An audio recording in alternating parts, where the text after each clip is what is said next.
ਵਾਹਿਗੁਰੂ ਜੀ ਕਾ ਖਾਲਸਾ ਵਾਹਿਗੁਰੂ ਜੀ ਕੀ ਫਤਿਹ। ਸਿੱਖੀ ਸਪੀਕਸ ਤੇ ਇਸ 25th ਸੈਸ਼ਨ ਵਿੱਚ ਜੁੜਨ ਲਈ ਸੰਗਤ ਜੀ ਆਪ ਜੀ ਸਾਰਿਆਂ ਦਾ ਬਹੁਤ ਬਹੁਤ ਧੰਨਵਾਦ। ਉਠਤ ਬੈਠਤ ਸੋਵਤ ਜਾਗਤ ਇਹ ਮਨ ਤੁਝੇ ਚਿਤਾਰੇ।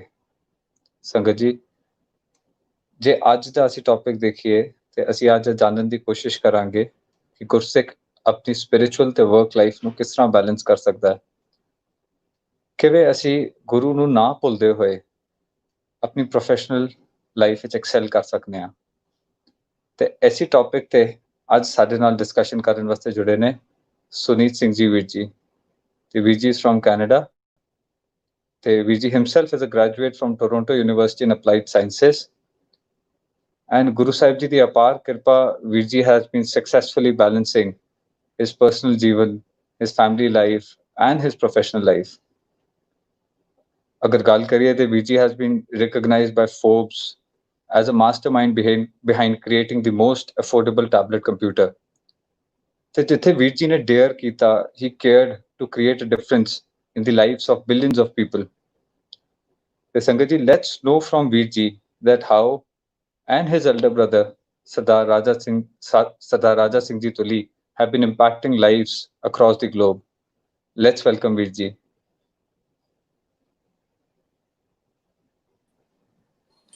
ਵਾਹਿਗੁਰੂ ਜੀ ਕਾ ਖਾਲਸਾ ਵਾਹਿਗੁਰੂ ਜੀ ਕਾ ਖਾਲਸਾ ਵਾਹਿਗੁਰੂ ਜੀ ਕੀ ਫਤਿਹ। Thank you so much, Viji, for joining us with today. Viji, thank you for inviting me. Waheguru. ਤੇ Viji, ਆਓ ਕੁਐਸਚਨਸ ਸ਼ੁਰੂ ਕਰੀਏ, ਡਿਸਕਸ਼ਨ ਸ਼ੁਰੂ ਕਰੀਏ। ਤੇ Viji, ਅਗਰ ਅਸੀਂ ਜਾਨਣਾ ਚਾਹੀਏ ਕਿ ਆਪ ਜੀ ਦੇ अर्ਲੀ ਇਅਰਸ ਕਿੱਦਾਂ ਦੇ ਸੀ, ਹਾਊ ਵਰ your growing up years, upbringing ਕਿੱਦਾਂ ਦੀ ਰਹੀ, ਉਹ ਗੁਰਸਿੱਖ ਜੀਵਨ ਦੀ ਸ਼ੁਰੂਆਤ ਕਦੋਂ ਕਿਸ ਤਰ੍ਹਾਂ ਹੋਈ, ਤੇ ਆਪ ਜੀ ਦੇ ਕੋਈ ਇਨਸਪੀਰੇਸ਼ਨਸ ਰਹੇ ਹੋਣ ਸ਼ੁਰੂਆਤੀ ਜੀਵਨ ਵਿੱਚ, ਤੇ ਆਪ ਜੀ ਉਸ ਬਾਰੇ ਪਲੀਜ਼ ਸਾਨੂੰ ਦੱਸੋ ਥੋੜਾ। Sure, Viji. Obviously, generally, early ages ਤੇ parents, grandparents ਦਾ ਕਾਫੀ ਇੰਪੈਕਟ ਹੁੰਦਾ ਹੈ। ਮੈਨੂੰ ਹਾਲੇ ਵੀ ਬੜੀ ਛੋਟੀ ਉਮਰ ਤੋਂ ਯਾਦ ਹੈ, ਮੇਰੀ ਨਾਨੀ ਜੀ ਸਾਨੂੰ ਸਾਖੀਆਂ ਸੁਣਾਉਂਦੇ ਹੁੰਦੇ ਸਨ, ਤੇ that used to be a very sort of fond kind of experience. ਮੈਨੂੰ ਯਾਦ ਹੈ ਸਾਡੇ ਦਾਦਾ ਜੀ ਇੱਕ ਝੂਲਾ ਹੁੰਦਾ ਸੀਗਾ, ਉੱਥੇ ਸਾਰੇ ਛੋਟੇ ਬੱਚਿਆਂ ਨੂੰ 8, 10, 12 ਬੱਚਿਆਂ ਨੂੰ ਬਿਠਾ ਕੇ ਤੇ ਸ਼ਾਮੀ ਰਹਿਰਾ ਸਾਹਿਬ ਦਾ ਪਾਠ ਕਰਾਉਂਦੇ ਸਨ, ਤੇ ਫਿਰ ਉੱਚਾ ਦਰ ਬਾਬੇ ਨਾਨਕ ਦਾ ਗਾਉਂਦੇ ਸਨ। ਤੇ those are sort of very early age experiences, 4, 5, 6 ਸਾਲ ਦੀ ਉਮਰ ਤੇ। ਬਟ ਓਰੀਜਨਲੀ ਇੰਡੀਆ 'ਚ ਵੀ ਰਹਿੰਦੇ, ਉਸ ਤੋਂ ਬਾਅਦ ਜਦੋਂ ਅਸੀਂ ਇੰਡੀਆ ਤੋਂ ਮੂਵ ਹੋ ਕੇ 1974, 1975 ਦੇ ਟਾਈਮ ਫਰੇਮ ਵਿੱਚ ਈਰਾਨ ਗਏ, ਉੱਥੇ ਵੀ ਐਂਡ ਅਲਟੀਮੇਟਲੀ ਜਦੋਂ 1979 ਵਿੱਚ ਅਸੀਂ ਕੈਨੇਡਾ ਆਏ, ਹਾਂਜੀ, ਸਾਨੂੰ ਇਸ ਚੀਜ਼ ਦਾ ਜ਼ਰੂਰ ਐਕਸਪੀਰੀਅੰਸ ਹੋਇਆ ਕਿ ਬਈ ਵੀ ਆਰ ਡਿਫਰੈਂਟ। ਮਤਲਬ ਕਿ ਜਿਹੜੇ ਸਿੱਖ ਨੇ ਉਹ ਇੱਕ unique Birla, it's a different, ਮਤਲਬ we are not the same as everybody else. ਹਾਂਜੀ ਹਾਂਜੀ। ਓਰੀਜਨਲ ਐਕਸਪੀਰੀਅੰਸ ਤੇ ਮਤਲਬ ਐਵਰੇਜ ਜੋ ਮਿਡਲ ਕਲਾਸ ਸਿੱਖ ਫੈਮਲੀਜ਼ ਵਿੱਚ ਹੁੰਦਾ ਹੈ ਉਹੀ ਸੀਗਾ। ਕੋਈ ਬਹੁਤਾ ਹੈਵੀ ਫੋਕਸ ਨਹੀਂ ਸੀਗਾ ਰਿਲੀਜਨ ਵੱਲ। 1984 ਵਿੱਚ ਜਿਸ ਵੇਲੇ ਮੇਰੀ 16 ਸਾਲ ਦੀ ਉਮਰ ਸੀਗੀ, ਤੇ 2 ਘੱਲੂਘਾਰੇ ਹੋਏ ਸਿੱਖਾਂ ਦੇ ਬਰਖਲਾਫ ਉਸ ਸਾਲ ਦੇ ਵਿੱਚ, ਤੇ ਉਸ ਵੇਲੇ ਕਾਫੀ ਜ਼ਿਆਦਾ ਧਿਆਨ ਇਸ ਪਾਸੇ ਲੱਗ ਪਿਆ, ਜਸਟ ਟੂ ਬੈਟਰ ਅੰਡਰਸਟੈਂਡ ਕਿ ਇਹ ਕਿਉਂ ਹੋ ਰਿਹਾ ਤੇ ਕੀ ਕਾਰਨ ਹੋ ਰਿਹਾ।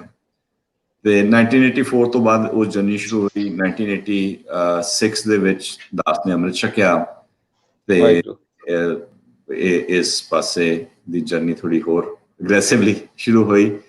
ਤੇ those were the early stages and journey ਹੈ, it's continuing, it's a learning experience. ਹਰ ਦਿਨ ਬਾਅਦ ਜਿਹੜਾ ਮੇਰਾ ਗੁਰੂ ਹੈ ਉਹ ਨਿਤ ਨਵਾਂ ਹੈ, ਉਹ ਬਾਣੀ ਉਹਦੀ ਨਿਤ ਨਵੀਂ ਹੈ, ਉਹ ਨਵੀਂ ਸਿੱਖਿਆ ਦਿੰਦੇ ਨੇ ਸੱਚੇ ਪਾਤਸ਼ਾਹ। ਤੇ ਯੂ ਨੋ ਇਸ ਜ਼ਿੰਦਗੀ ਦਾ experience, the journey continues. Waheguru Waheguru.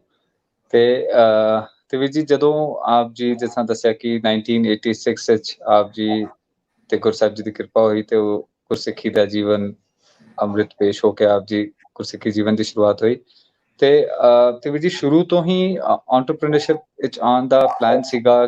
ਕੋਈ ਫੈਮਿਲੀ ਜੋ ਬੈਕਗਰਾਉਂਡ ਹੈਗਾ ਉਹ ਬਿਜ਼ਨਸ ਤੋਂ ਹੀ ਹੈਗਾ ਹੈ, ਜਾਂ ਕਦੀ ਆਪ ਜੀ ਨੇ ਜੌਬ ਕਰਨ ਦਾ ਨਹੀਂ ਸੋਚਿਆ? ਕਿੱਦਾਂ ਆਪ ਜੀ ਦਾ ਇੱਕ ਆਈਡੀਆ ਕਨਸੀਵ ਹੋਇਆ ਕਿ that you felt ਕਿ ਨਹੀਂ ਆਪ ਜੀ ਨੂੰ ਇੱਕ entrepreneur ਹੀ ਬਣਨਾ ਹੈ? Actually because family background he entrepreneurship ਵਿੱਚ ਸੀਗਾ, ਡਾਇਰੈਕਸ਼ਨ ਉਸ ਪਾਸੇ ਹੀ ਸੀਗੀ। ਉਹ ਸਟਾਰਟ ਜਿਹੜੀ ਫੈਮਿਲੀ ਬਿਜ਼ਨਸ ਸੀਗੀ ਉਹ ਜ਼ਿਆਦਾਤਰ civil engineering construction related businesses ਸੀਗੇ। ਮੇਰੇ ਪਿਤਾ ਜੀ ਹਾਲੇ ਤੱਕ ਬੜੇ ਪ੍ਰਾਊਡਲੀ ਦਿਖਾਉਂਦੇ ਨੇ ਜਿਹੜੀ ਕਾਰਪੋਰੇਟ ਪ੍ਰੋਫਾਈਲ ਪ੍ਰੀ ਪਾਰਟੀਸ਼ਨ ਬਣੀ ਹੋਈ ਸੀਗੀ ਕਿ ਦੇਖੋ ਜੀ ਅਸੀਂ ਲਾਹੌਰ ਯੂਨੀਵਰਸਿਟੀ ਦੀ ਕੰਸਟਰਕਸ਼ਨ ਕਰ ਰਹੇ ਸੀਗੇ ਤੇ ਅਸੀਂ ਜਰਮਨੀ ਤੋਂ ਟਾਵਰ ਕ੍ਰੇਨਸ ਸੀਗਾ, you know, in the mid early 40s and so on. So ਉਹ ਐਕਸਪੈਕਟੇਸ਼ਨ ਉਸ ਸਟੇਜ ਤੋਂ ਸੀ। ਅਸੀਂ ਇੰਡੀਆ ਤੋਂ ਜਿਸ ਵੇਲੇ ਈਰਾਨ ਮੂਵ ਹੋਏ ਉਸ ਬੇਸਿਸ ਤੇ ਹੀ ਮੂਵ ਹੋਏ ਕਿਉਂਕਿ ਫੈਮਿਲੀ ਬਿਜ਼ਨਸ ਮਿਡਲ ਈਸਟ ਵਿੱਚ ਐਕਸਪੈਂਡ ਹੋਈ। ਜਿਸ ਵੇਲੇ ਈਰਾਨ ਦੇ ਵਿੱਚ ਹੋਈ ਤਾਂ ਉਸ ਤੋਂ ਕੈਨੇਡਾ ਆ ਗਏ ਤੇ ਇੱਥੇ ਵੀ ਮੇਰੇ ਫਾਦਰ ਨੇ ਜ਼ਿਆਦਾਤਰ ਉਸ ਤਰੀਕੇ ਦੀ ਬਿਜ਼ਨਸ ਸ਼ੁਰੂ ਕੀਤੀਆਂ। ਬਟ ਈਵਨ ਦੋ ਮਲਟੀਪਲ ਜਨਰੇਸ਼ਨਸ ਤੋਂ ਇੰਜੀਨੀਅਰਿੰਗ ਕੰਸਟਰਕਸ਼ਨ ਰਿਲੇਟਡ ਫੋਕਸ ਸੀਗਾ। ਦਾਸ ਨੇ ਵੀ ਫਿਰ ਸਿਵਲ ਇੰਜੀਨੀਅਰਿੰਗ ਦੀ ਡਿਗਰੀ ਕੀਤੀ।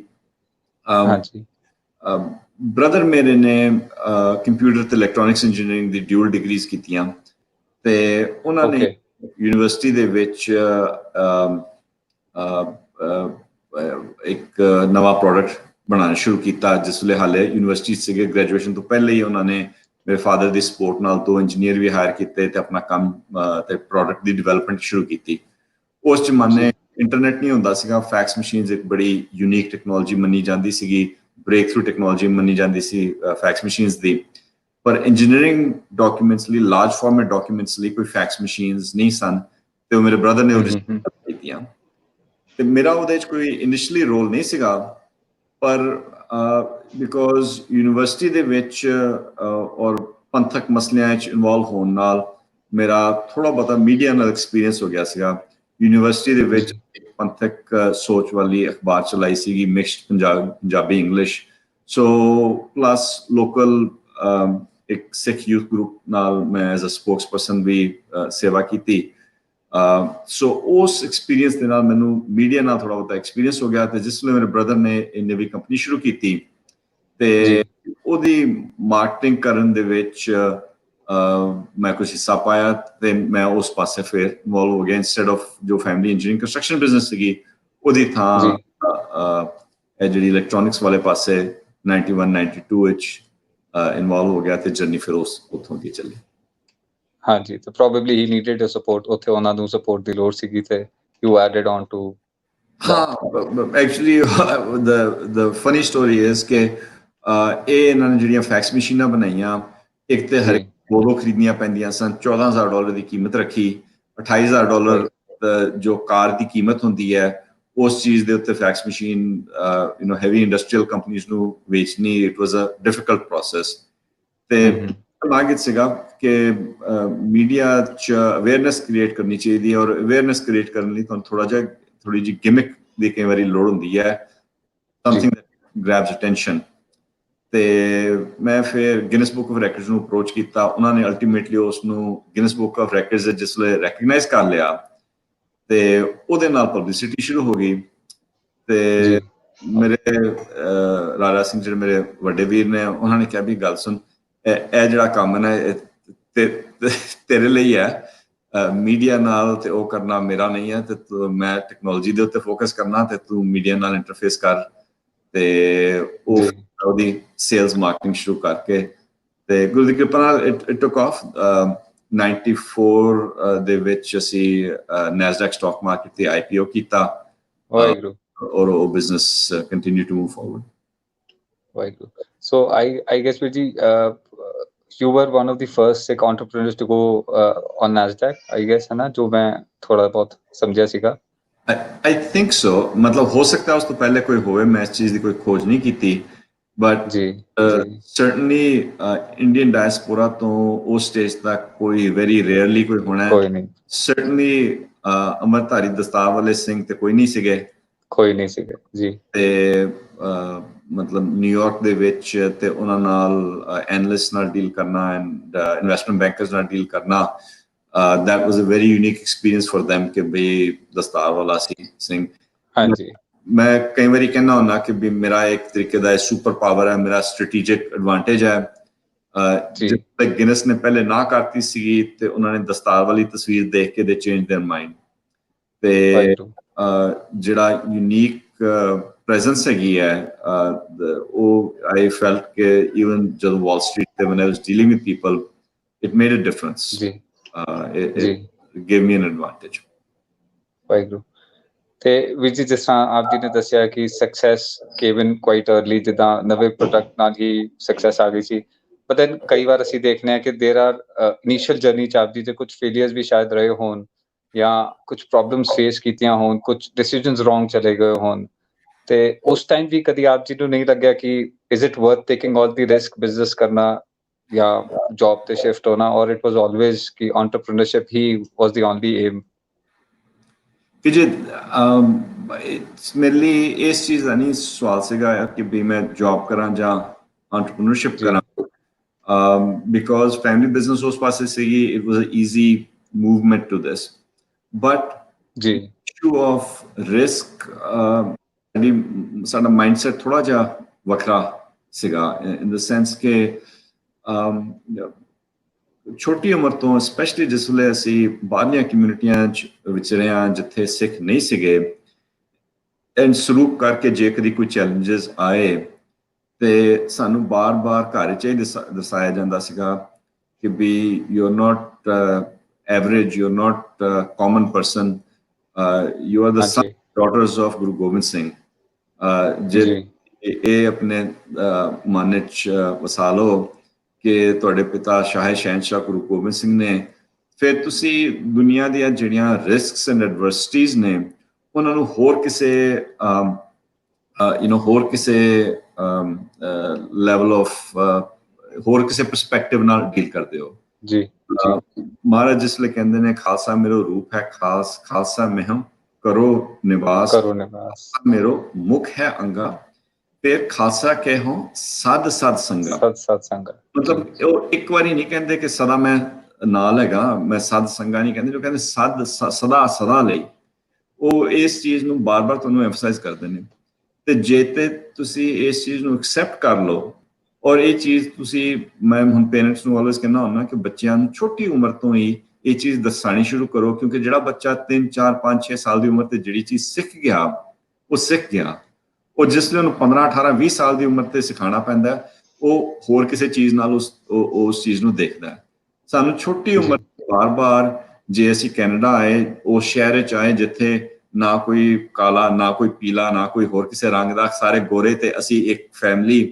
ਅੱਜ ਕੱਲ ਬੱਚੇ ਕਹਿੰਦੇ ਨੇ ਕਿ ਵੀ ਸਾਨੂੰ ਤਾਲਿਬਾਨ ਕਰਕੇ ਜਾਂ ਉਹ ਕਰਕੇ ਗਾਲ ਕੱਢੀ ਜਾਂਦੀ ਨੇ ਮੈਂ ਕਹਿੰਦਾ ਉਸ ਵੇਲੇ ਸਾਨੂੰ ਖੁਮੇਨੀ ਕਰਕੇ ਗਾਲ ਕੱਢੀ ਜਾਂਦੀ ਸੀ ਕੋਈ ਫਰਕ ਨਹੀਂ ਸੀਗਾ ਮਤਲਬ ਜੇ ਕਰਨੀ ਹੋਏ ਜਾਂ ਕਿਸੇ ਨੇ ਕੋਈ ਮਿਸਟ੍ਰੀਟ ਕਰਨਾ ਹੋਏ ਤੇ ਉਹ ਤੇ ਉਹਦੇ ਤੇ ਹੈਗਾ ਇਟ ਇਜ਼ ਨਥਿੰਗ ਯੂ ਮਤਲਬ ਤੁਸੀਂ ਕਦੇ ਰੋਕ ਨਹੀਂ ਸਕੋਗੇ ਤੇ ਸਿਚੁਏਸ਼ਨ ਵਿੱਚ ਜਿੱਥੇ ਕੈਨੇਡਾ ਵਿੱਚ ਉਸ ਜ਼ਮਾਨੇ 99% ਜਿਹੜੇ ਸਿੱਖ ਸੀਗੇ ਉਹਨਾਂ ਨੇ ਉਹ ਸਿੱਖ ਨਹੀਂ ਰਹੇ ਉਹਨਾਂ ਨੇ ਕੇਸ ਕਤਲ ਕਰ ਲਏ ਸਨ ਉਹ ਸਿਚੁਏਸ਼ਨ ਦੇ ਵਿੱਚ ਸਾਨੂੰ ਛੋਟੀ ਉਮਰ ਤੇ ਇਸ ਚੀਜ਼ ਦਾ ਜੋਸ਼ ਤੇ ਉਹ ਦੇਣਾ ਪੇਰੈਂਟਸ ਵੱਲੋਂ ਕਿ ਬਈ ਇਹ ਜਿਹੜੀ ਐਡਵਰਸਿਟੀਜ਼ ਨੇ ਇਹਨੂੰ ਤੁਹਾਨੂੰ ਜੇ ਸਕੂਲ ਵਿੱਚ ਬੁਲਿੰਗ ਹੁੰਦੀ ਹੈ ਜਾਂ ਹੋਰ ਇਸ਼ੂਜ਼ ਹੁੰਦੀਆਂ ਨੇ you have to learn to live with it realising ਕਿ ਯੂ ਆਰ ਸਪੈਸ਼ਲ ਸੋ ਜੀ ਲਾਈਫ ਦੇ ਵਿੱਚ ਬਿਜ਼ਨਸ ਦੇ ਵਿੱਚ ਅਸੀਂ ਰਿਸਕਸ ਲਏ ਜੇ ਅਸੀਂ ਹਾਈਂਡਸਾਈਟ ਨਾਲ ਦੇਖੀਏ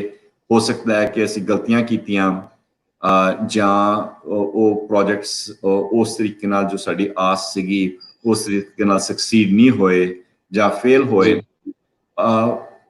ਉਹ ਅਸੀਂ ਜੇ ਅਸੀਂ ਇੱਕ ਪਰਸਪੈਕਟਿਵ ਤੋਂ ਲਈਏ ਤੇ then we look at his failures ਸਾਡਾ ਪਰਸਪੈਕਟਿਵ ਹੈ ਕਿ ਵੀ ਉਹ ਜਰਨੀ 'ਚ ਅਸੀਂ ਕਾਫੀ ਕੁਝ ਐਕਸਪੀਰੀਅੰਸ ਕੀਤਾ ਹੁਣ ਮੈਂ ਤੁਹਾਨੂੰ ਜੋ ਵਾਈਟਕਾਮ ਸੀਗੀ ਜਿਹਦੇ ਵਿੱਚ ਅਸੀਂ ਇਹ ਵਾਈਡ ਫਾਰਮੈਟ ਫੈਕਸ ਮਸ਼ੀਨ ਬਣਾਈ ਤੇ ਅਸੀਂ ਗਿਨੀਜ਼ ਬੁੱਕ ਆਫ ਰੈਕਗਨੀਸ਼ਨ ਲਈ ਨੈਸਡੈਕ ਸਟਾਕ ਮਾਰਕੀਟ ਤੇ ਲੈ ਗਏ ਉਹਦਾ ਮੈਂ ਤੁਹਾਨੂੰ ਥੋੜਾ ਜਿਹਾ ਐਨੈਕਡੋਟ ਦੱਸਣਾ ਚਾਹੁੰਦਾ ਐਜ਼ ਐਨ ਐਗਜ਼ਾਮਪਲ ਅਸੀਂ ਜਿਸ ਵੇਲੇ IPO ਕਰਨਾ ਸੀਗਾ ਉਸ ਵੇਲੇ ਸਾਡਾ ਮੇਨ ਕੰਪੀਟੀਟਰ ਇਸ ਇੰਡਸਟਰੀ ਸੀਗਾ ਜ਼ੀਰੋਕਸ ਅੱਜ ਕੱਲ੍ਹ ਬੱਚਿਆਂ ਨੂੰ ਯਾਦ ਨਾ ਹੋਏ ਕਿ ਜ਼ੀਰੋਕਸ ਕੌਣ ਹੈ, ਪਰ Xerox was the largest we photo are aware.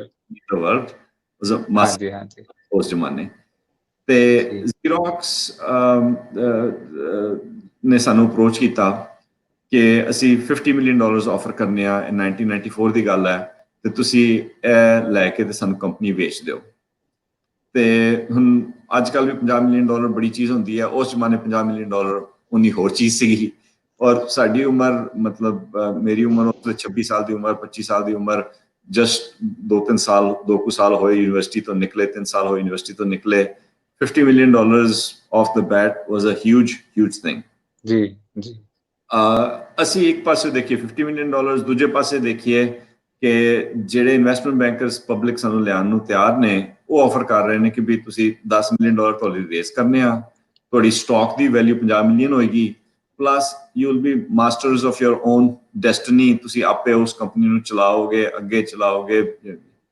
ਅੱਛਾ, ਸਾਨੂੰ ਉਹ ਜਿਹੜੀ ਦੂਜੀ ਆਪਸ਼ਨ ਸੀਗੀ ਉਹ ਬੈਟਰ ਲੱਗੀ, ਬਿਕੋਜ਼ ਵੀ ਵਰ ਅਪ ਫॉर द ਚੈਲੰਜ। ਇਹ ਨਹੀਂ ਸੀਗਾ ਕਿ ਪੈਸੇ ਲੈ ਕੇ ਤੇ ਅਸੀਂ ਪਾਸੇ ਤੇ ਹੋਈਏ, ਸਾਨੂੰ ਸੀਗਾ ਕਿ ਨਹੀਂ, जी, ਫਿਊਚਰ ਪਤਾ ਨਹੀਂ ਹੈ ਕਿੰਨੀ $1 ਬਿਲੀਅਨ ਦੀ ਕੰਪਨੀ ਹੋ ਜਾਏਗੀ, ਕੀ ਕੁਝ ਵੱਧ ਜਾਏਗਾ ਐਂਡ ਸੋ ਔਨ।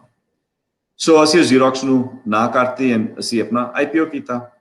ਹੁਣ ਸਟਾਕ ਮਾਰਕੀਟ ਐਸੀ ਚੀਜ਼ ਹੈ ਕਿ ਸਟਾਕਸ ਉੱਪਰ ਵੀ ਜਾਂਦੀਆਂ ਨੇ, ਥੱਲੇ ਵੀ ਜਾਂਦੀਆਂ ਨੇ, थले, जी, ਤੁਹਾਡੇ ਕੰਟਰੋਲ ਵਿੱਚ ਨਹੀਂ। ਔਰ ਜਿਹੜਾ ਸਾਡਾ ਸਭ ਤੋਂ ਪਹਿਲਾ ਤਜਰਬਾ ਸੀਗਾ ਉਹ ਸੀਗਾ ਕਿ ਟੈਕਨੋਲੋਜੀ ਵੀ ਐਸੀ ਚੀਜ਼ ਹੈ ਕਿ ਟੈਕਨੋਲੋਜੀ ਆਂਦੀ ਵੀ ਹੈ, ਰਿਪਲੇਸ ਵੀ ਹੁੰਦੀ ਹੈ। ਤੇ जी, ਅਸੀਂ ਆਈਪੀਓ ਕੀਤਾ ਤੇ ਸਾਲ ਦੇ ਵਿੱਚ ਇੰਟਰਨੈਟ ਦਾ ਜੋਸ਼ ਚੱਲ ਪਿਆ। ਔਰ 95 96 ਜਿਸ ਵੇਲੇ ਇੰਟਰਨੈਟ ਚੱਲਿਆ, ਉਹ ਫੈਕਸ ਮਸ਼ੀਨ जी, ਕਾਫੀ ਥੱਲੇ ਹੋ ਗਈ। ਸੋ ਉਹ ਜਿਹੜੀ ਟ੍ਰਾਂਜੀਸ਼ਨ ਸੀਗੀ, ਜੇ ਅਸੀਂ 96 97 ਚ ਬੈਠ ਕੇ ਦੇਖਦੇ ਕਿ it wood have been better cash, ਕਿ ਉਹ ਪੈਸਾ ਜਿਹੜਾ ਜ਼ੀਰੋਕਸ ਵਾਲੇ ਆਫਰ ਕਰ ਰਹੇ ਸਨ ਕੰਪਨੀ ਖਰੀਦਣ ਨੂੰ, maybe that would have ji, been maybe ਤੁਸੀਂ ਕੰਸੀਡਰ ਕਰ ਸਕਦੇ ਹੋ ਕਿ ਜੇ ਅਸੀਂ ਗਲਤੀ ਕੀਤੀ ਜਾਂ ਫੇਲੀਅਰ ਹੋਇਆ ਕਿ ਵੀ ਅਸੀਂ ਜਿਸ ਵੇਲੇ ਉਹ ਕੰਪਨੀ ਚਲਾਈ, ਉਹ ਇੰਟਰਨੈਟ ਦੇ ਨਾਲ ਉਹ ਟੈਕਨੋਲੋਜੀ ਦੀ ਐਂਡ ਆ ਗਈ। But at the same ji, time ਜਿਸ ਉਮਰ ਤੇ ਅਸੀਂ ਇਹ ਕਰਦੇ ਪਏ ਸੀਗੇ, ਇਹ ਜਿਹੜੀ ਖੇਡ ਸੀਗੀ, it was a very enjoyable game. ਮੈਂ ਹੁਣ ਓਵਰ ਟਾਈਮ ਜੇ ਦੇਖਣਾ, ਮੈਨੂੰ ਇਸ ਚੀਜ਼ ਦਾ ਕੋਈ ਰੋਸ ਨਹੀਂ ਕਿ ਅਸੀਂ ਇਹ ਕਿਉਂ ਕੀਤਾ ਜਾਂ ਦੂਜੀ ਕਿਉਂ ਕੀਤੀ। ਮੈਂ ਸੱਚੇ ਪਾਤਸ਼ਾਹ ਸ਼ੁਕਰਾਨਾ ਕੀਤਾ, ਸ਼ੁਕਰਾਨਾ ਕਰਨਾ ਕਿ ਸੱਚੇ ਪਾਤਸ਼ਾਹ ਜੋ ਤੁਸੀਂ ਸਾਨੂੰ ਅੱਜ ਤੱਕ ਕਰਵਾਇਆ ਹੈ, ਉਹ ਜੋ ਸਿੱਖਿਆ ਦਿੱਤੀ ਹੈ, ਜੋ ਸਾਨੂੰ ਤਜਰਬੇ ਦਿੱਤੇ ਨੇ, ਉਹਦੇ ਤੋਂ ਸਾਨੂੰ ਇਹ ਹਿੰਮਤ ਮਿਲੀ ਹੈ। ਮਹਾਰਾਜ ਕਹਿੰਦੇ ਨੇ, ਹਮਰੇ ਪਿਤਾ ਠਾਕੁਰ ਪ੍ਰਭ ਸਵਾਮੀ ਹਰ ਦੇਹੋ ਮਤੀ ਜਸ ਕਰਾਂ, ਕਿ ਸੱਚੇ जी, ਨੂੰ ਇਹ ਮਤ ਦੇ ਦੇ ਕਿ ਮੈਂ ਤੇਰਾ ਹੀ ਜਸ ਕਰਦਾ ਰਹਾਂ।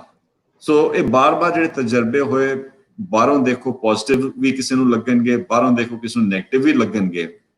ਮੈਂ ਸੱਚੇ जी, ਬਾਰ-ਬਾਰ ਇਹ ਧੰਨਵਾਦ ਕਰਨਾ ਕਿ ਸੱਚੇ ਪਾਤਸ਼ਾਹ ਸ਼ੁਕਰਾਨਾ ਕਰਨਾ ਕਿ ਵੀ ਇਹ ਤਜਰਬਿਆਂ ਤੋਂ ਤੇਰਾ ਜਸ ਕਰਨਾ ਤੂੰ ਮੈਨੂੰ ਸਿਖਾਤਾ ਹੈ, ਕਿ ਵੀ ਬਾਰ-ਬਾਰ ਤੇਰਾ ਜਸ ਕਰਾਂ। ਤੇ ਸੱਚੇ ਪਾਤਸ਼ਾਹ ਤੇਰੇ ਕਰਕੇ ਅਸੀਂ ਬੈਠੇ ਹਾਂ, ਗੁਰੂ ਦੀਆਂ ਅਸੀਸਾਂ ਨੇ, ਸੰਗਤ ਦੀਆਂ ਅਸੀਸਾਂ ਨੇ, ਸੰਗਤ ਦਾ ਪਿਆਰ ਹੈ। And that's the most powerful part of the life experience। Oil, oil, accepting ਦੀ ਹੁਕਮ ਵੀਰ ਜੀ, ਹੈ ਨਾ।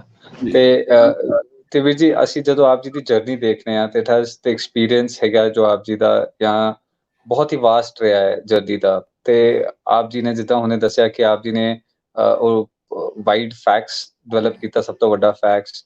ਦੈਨ ਇੱਕ ਥਿਰਸ ਸਕੈਨਰ ਵੀ ਡਿਵੈਲਪ ਕੀਤਾ ਆਪ ਜੀ ਨੇ। ਦੈਨ ਅਫੋਰਡੇਬਲ ਇੰਟਰਨੈਟ ਐਕਸੈਸ ਦਿੱਤੀ ਮਿਲੀਅਨਸ ਆਫ ਪੀਪਲ ਨੂੰ। ਤੇ ਅੱਜ ਕੱਲ੍ਹ ਵੀਰ ਜੀ, what are you involved in currently? ਅੱਜ ਕੀ what is keeping you busy these days? So Vijay, we have a number of businesses. जो common business they generally सारे ਨੂੰ पता है, which is जैसे low cost tablet computers बनाए। वो tablet computers हाले कुछ quantity च इंडिया च भी हाले भी विकते ने, पर mostly ਉਹਦੀਆਂ markets Latin America ਤੇ Africa ਦੇ ਵਿੱਚ shift ਹੋ ਗਈ ਹੈ। ਇੰਡੀਆ ਦੇ ਵਿੱਚ after the demonetization ਔਰ uneven GST implementation, ਉਹ ਮਾਰਕੀਟ ਥੋੜੀ ਜਿਹੀ ਸਾਡੀ ਰਿਸਟ੍ਰਿਕਟ ਹੋ ਗਈ ਤੇ ਫਿਰ ਅਸੀਂ ਜ਼ਿਆਦਾਤਰ ਇਹਨਾਂ ਬਾਹਰਲੀਆਂ ਮਾਰਕੀਟਸ ਤੇ ਫੋਕਸ ਕਰਨਾ ਸ਼ੁਰੂ ਕੀਤਾ, ਜਿੱਥੇ ਸਾਡੇ ਕੋਲ ਆਪਰੇਟਰ ਲਾਇਸੈਂਸਿਸ ਤੇ ਹੋਰ ਚੀਜ਼ਾਂ ਨੇ। ਇਹਨਾਂ ਦੇ ਨਾਲ ਸਾਡੀਆਂ ਕੁਝ ਹੋਰ ਕੰਪਨੀਆਂ ਨੇ। ਬਿਫੋਰ ਆਈ ਗੋ ਬਿਯੋਂਡ ਇੰਡੀਆ, ਇੰਡੀਆ 'ਚ ਹਾਲੇ ਸਾਡਾ ਕਾਫੀ ਫੋਕਸ ਸਮਾਰਟ ਪੰਜਾਬ ਦੇ ਨਾਲ ਅਸੀਂ ਪ੍ਰੋਜੈਕਟ ਸ਼ੁਰੂ ਕੀਤਾ ਹੋਇਆ, ਜਿਹਦੇ ਵਿੱਚ ਅਸੀਂ ਇਹ ਪ੍ਰਣ ਕੀਤਾ ਕਿ ਜੋ 12,000 ਰੂਰਲ ਸਕੂਲਸ ਨੇ ਪ੍ਰਾਇਮਰੀਲੀ ਸਰਕਾਰੀ ਸਕੂਲਸ ਨੇ ਪੰਜਾਬ ਦੇ ਵਿੱਚ, ਉਹਨਾਂ ਦੇ ਵਿੱਚ ਅਸੀਂ ਚਾਹੁੰਦੇ ਹਾਂ ਕਿ ਸਮਾਰਟ ਕਲਾਸਰੂਮਸ ਇੰਪਲੀਮੈਂਟ ਹੋਣ, ਤੇ ਉਹਦੇ ਚੋਂ ਕੋਈ 1200-1300 ਆਲਰੇਡੀ ਕਰਤੀਆਂ ਨੇ। ਇਹ ਪ੍ਰੋਜੈਕਟ HS ਫੁਲਕਾ ਦੇ ਨਾਲ ਰਲ ਕੇ ਅਸੀਂ ਸ਼ੁਰੂ ਕੀਤਾ ਸੀ, ਉਹਨਾਂ ਦੀ ਪ੍ਰੇਰਨਾ ਦੇ ਨਾਲ ਸ਼ੁਰੂ ਹੋਇਆ ਸੀਗਾ, and we continue moving that forward. But beyond that ਸਾਡੀ ਇੱਕ ਕੰਪਨੀ ਹੈ ਜਿਹਦੇ ਵਿੱਚ ਅਸੀਂ ਮੋਬਾਈਲ ਬ੍ਰੌਡਬੈਂਡ ਐਪਸ ਬਣਾਉਂਦੇ ਹਾਂ ਵਾਇਰਲੈਸ ਆਪਰੇਟਰਸ ਲਈ। ਮੇਰਾ ਨੈਟ ਨਾਂ ਦੀ ਉਹ ਕੰਪਨੀ ਹੈ, ਤੇ ਟੈਲੀਕਾਮ ਲਾਇਸੈਂਸਿਸ ਅਸੀਂ ਕੀਤੇ ਹੋਏ ਨੇ with operators in Latin America, Guatemala, Nicaragua, ਕੁਛ ਹੋਰ ਉੱਥੇ ਕੰਟਰੀਜ਼ ਦੇ ਵਿੱਚ। ਦੂਜੀ ਸਾਡੀ ਇੱਕ ਕੰਪਨੀ ਹੈ ਸੈਨਿਕਾ ਸੈਂਸ ਟੈਕਨੋਲੋਜੀਜ਼, ਜਿਹਦੇ ਵਿੱਚ ਅਸੀਂ ਸੈਂਸਰਸ ਬਣਾਉਂਦੇ ਹਾਂ for people in long term care.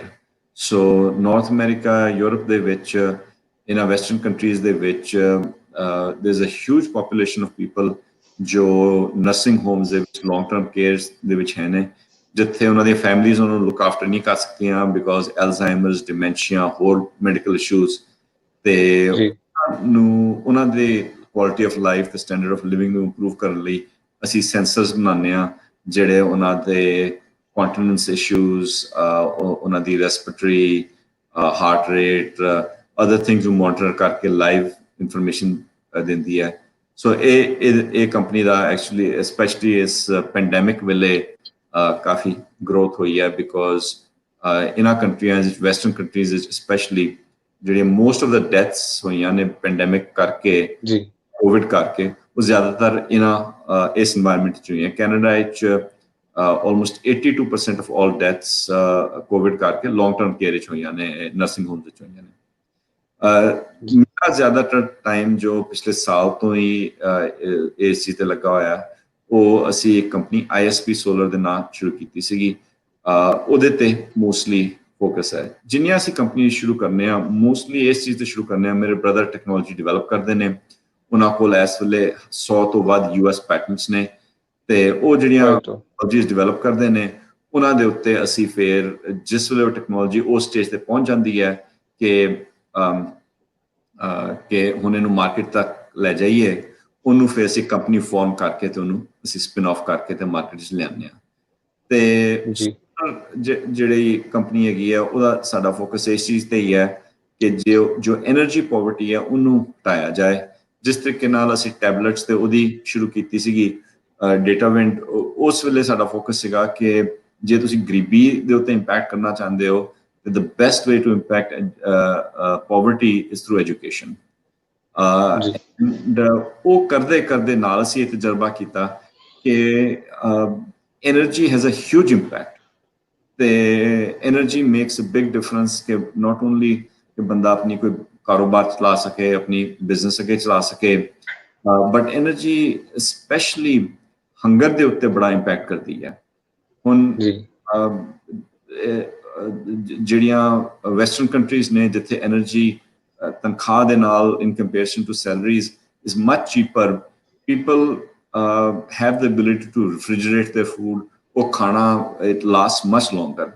Wear as ਜੇ ਤੁਸੀਂ ਅਫਰੀਕਨ ਕੰਟਰੀਜ਼ ਜਾਂ ਬੁਸ਼ ਦੇ ਵਿੱਚ ਦੇਖੋ, ਜੇ ਲੋਕੀ ਡੈਜ਼ਰਟਸ ਦੇ ਹੋਰ ਥਾਂ ਤੇ ਫਿਰ ਰਹੇ ਨੇ, ਸੋ ਔਨ, ਉੱਥੇ ਡਿਫਿਕਲਟੀ ਇਜ਼ ਕਿ that food doesn't last very long. ਅੱਜ ਆਇਆ, ਅੱਜ ਖਾ ਲਓ, ਕੱਲ ਦਾ ਫਿਰ ਕੱਲ ਇੰਤਜ਼ਾਮ ਕਰਨਾ ਪਏਗਾ, ਬਿਕੋਜ਼ ਉਹ 1-2 ਦਿਨ ਤੋਂ ਬਾਅਦ ਉਹ ਫੂਡ ਨੇ ਲਾਸਟ ਨਹੀਂ ਕਰਨਾ ਹੀਟ ਤੇ ਹਿਊਮਿਡਿਟੀ ਦੇ ਵਿੱਚ। ਤੇ ਉੱਥੇ ਵੀ ਜੇ ਤੁਹਾਡੇ ਕੋਲ ਅਫੋਰਡੇਬਲ ਐਨਰਜੀ ਹੋਵੇ, ਤੁਸੀਂ ਖਾਣੇ ਨੂੰ ਰੈਫ੍ਰਿਜਰੇਟ ਕਰ ਸਕਦੇ ਹੋ ਐਂਡ ਹੈਵ ਇਟ। ਸੋ ਇਸ ਚੀਜ਼ ਦੀਆਂ ਕਈ ਸਟੱਡੀਜ਼ ਕੀਤੀਆਂ ਗਈਆਂ ਨੇ ਜਿਹੜੀਆਂ ਦਿਖਾਉਂਦੀਆਂ ਨੇ ਕਿ ਜੇ ਤੁਸੀਂ ਐਨਰਜੀ ਪੋਵਰਟੀ ਨੂੰ ਰਿਮੂਵ ਕਰਦੇ ਹੋ ਤੇ ਤੁਸੀਂ ਹੰਗਰ ਦੇ ਉੱਤੇ ਵੀ ਬੜਾ ਇੰਪੈਕਟ ਕਰ ਸਕਦੇ ਹੋ। ਸੋ ਮੇਰਾ ਇਸ ਟੈਕਨੋਲੋਜੀ ਜੋ ਅਸੀਂ ਡਿਵੈਲਪ ਕੀਤੀ ਹੈ, ਜਿਹਦੇ ਵਿੱਚ ਅਸੀਂ very low cost solar panels, ਇੱਕ ਨਵੇਂ ਤਰੀਕੇ ਦੇ solar modules ਬਣਾਉਣੇ ਸ਼ੁਰੂ ਕੀਤੇ ਨੇ। ਉਹਦੇ ਪਿਛਲੇ ਸਾਲ ਤੋਂ ਜ਼ਿਆਦਾਤਰ ਉਹਦੇ ਤੇ ਫੋਕਸ ਰਿਹਾ। ਇੱਥੇ ਅਸੀਂ ਹੁਣ ਸ਼ੁਰੂ ਕੀਤਾ ਹੈ ਨਾਰਥ ਅਮਰੀਕਾ ਦੇ ਵਿੱਚ, ਤੇ ਅਗਲੇ ਸਾਲ ਦੇ ਵਿੱਚ ਅਸੀਂ ਇੰਡੀਆ 'ਚ ਵੀ ਉਸ ਚੀਜ਼ ਨੂੰ ਮਾਰਕੀਟ ਕਰਕੇ ਤੇ ਲਿਆਉਣ ਦੀ ਕੋਸ਼ਿਸ਼ ਕਰਾਂਗੇ। ਵਾਹਿਗੁਰੂ ਸਾਹਿਬ ਜੀ ਕਿਰਪਾ ਕਰਨ ਵੀਰ ਜੀ। ਤੇ ਵੀਰ ਜੀ, ਜਿਸ ਤਰ੍ਹਾਂ ਅਸੀਂ ਦੇਖਦੇ ਹਾਂ ਕਿ ਆਪ ਜੀ ਤੇ ਸਤਿਗੁਰੂ ਜੀ ਦੀ ਬੇਅੰਤ ਕਿਰਪਾ ਰਹੀ ਹੈ, and you have been recognized and awarded on many platforms, ਜਿੱਦਾਂ Forbes ਵੀ ਅਸੀਂ ਮੈਂਸ਼ਨ ਕੀਤਾ ਕਿ Forbes ਦੀ 15 ਇੰਪੈਕਟ ਲਿਸਟ ਵਿੱਚ ਵੀ ਆਪ ਜੀ ਦਾ ਮੈਂਸ਼ਨ ਹੋਇਆ ਹੈ। But then ਵੀਰ ਜੀ, we see that you are totally grounded, ਇਹਨੇ ਹੰਬਲ, ਇਹਨੇ ਪਿਆਰ ਵਾਲੇ ਗੁਰਸਿੱਖ ਹੈਗੇ ਹੋ ਆਪ ਜੀ। ਤੇ how do you balance it ਵੀਰ ਜੀ? ਜਿੱਦਾਂ ਸ਼ਾਇਦ ਮੈਂ ਨਾ ਕਰ ਪਾਵਾਂ, ਲੇਕਿਨ ਸੰਗਤ ਰੂਪ ਵਿੱਚ ਜਾਂ ਐਜ਼ ਅ ਯੰਗਰ ਬ੍ਰਦਰ ਅਸੀਂ ਜਾਣਨਾ ਚਾਹੁੰਦੇ ਵੀਰ ਜੀ ਕਿ ਕਿੱਦਾਂ ਆਪ ਜੀ ਇਹਨੂੰ ਬੈਲੈਂਸ ਕਰਦੇ ਹੋ, and how do you still keep ਇਨ ਚੜ੍ਹਦੀ ਕਲਾ ਵੀਰ ਜੀ? Vijay, ਪਹਿਲੀ ਗੱਲ which I explained earlier, ਜੋ mindset ਔਰ ਜੇ ਤੁਸੀਂ ਸੋਚੋ ਜੋ ਚੜ੍ਹਦੀ ਕਲਾ ਦਾ the attitude ਹੈ, ਉਹ ਉਸ belief ਤੋਂ ਹੀ ਹੈ ਕਿ ਵੀ ਮੇਰਾ ਪਿਤਾ ਸੱਚੇ ਪਾਤਸ਼ਾਹ ਸ਼ਾਹ ਸ਼ਹਿਨਸ਼ਾਹ ਗੁਰੂ ਗੋਬਿੰਦ ਸਿੰਘ ਨੇ, ਔਰ ਉਸ ਚੀਜ਼ ਨੂੰ ਤੁਸੀਂ ਜਿਸ ਵੇਲੇ ਆਪਣੇ ਆਪ ਨੂੰ ਮਤਲਬ not only as children ਇਸ ਉਮਰ ਤੇ ਵੀ ਬਾਰ-ਬਾਰ ਦਰਸਾਉਂਦੇ ਹੋ ਔਰ ਆਪਣੇ ਆਪ ਨੂੰ ਕਨਵਿੰਸ ਕਰਦੇ ਹੋ, ਉਹਦੇ ਨਾਲ ਤੁਸੀਂ you have to stay in ਚੜ੍ਹਦੀ ਕਲਾ। ਜੀ, ਇਹ ਗੱਲ ਹੈ ਕਿ ਜੇ ਤੁਸੀਂ ਇਸ ਚੀਜ਼ ਨੂੰ ਰੈਕਗਨਾਈਜ਼ ਕਰਨਾ ਸ਼ੁਰੂ ਕਰੋ ਕਿ everything you do is Guru's gift, ਕਿ ਵੀ ਇਹ ਚੀਜ਼ ਮੇਰੇ ਤੋਂ ਨਹੀਂ, ਸਭ ਅਵਗੁਣ ਮੈਂ ਗੁਣ ਨਹੀਂ ਕੋਈ। ਮਹਾਰਾਜ ਤੁਹਾਨੂੰ ਬਾਰ-ਬਾਰ ਇਹ ਸਮਝਾਉਂਦੇ ਨੇ, ਔਰ ਜੇ ਤੁਸੀਂ ਇਸ ਚੀਜ਼ ਨੂੰ ਐਕਸੈਪਟ ਕਰਨਾ ਸ਼ੁਰੂ ਕਰ ਲਓ, ਕਬੀਰ ਸਾਹਿਬ ਕਹਿੰਦੇ ਨੇ, ਕਬੀਰ ਜੀ ਕਹਿੰਦੇ ਨੇ, ਕਬੀਰ ਮੇਰਾ ਮੁਝ ਮੈਂ ਕਿਛ ਨਹੀਂ, ਜੋ ਕਿਛ ਹੈ ਸੋ ਤੇਰਾ ਤੁਝ ਕੋ ਸੌਂਪ ਦੇ ਕਿਆ ਲਾਗੇ ਮੇਰਾ, ਮੈਂ ਜਿਹੜੀ ਤੇਰੀ ਚੀਜ਼ ਹੈ ਉਹ ਤੈਨੂੰ ਵਾਪਸ ਸੌਂਪਦੇ ਹਾਂ ਤੇ ਮੇਰੇ ਕੋਲ ਕੀ ਰਹਿ ਜਾਏਗਾ। ਸੋ ਇਹ ਚੀਜ਼ ਜੇ ਤੁਸੀਂ ਬਾਰ-ਬਾਰ ਐਕਸੈਪਟ ਕਰਨੀ ਸ਼ੁਰੂ ਕਰ ਲਓ, then that keeps you grounded.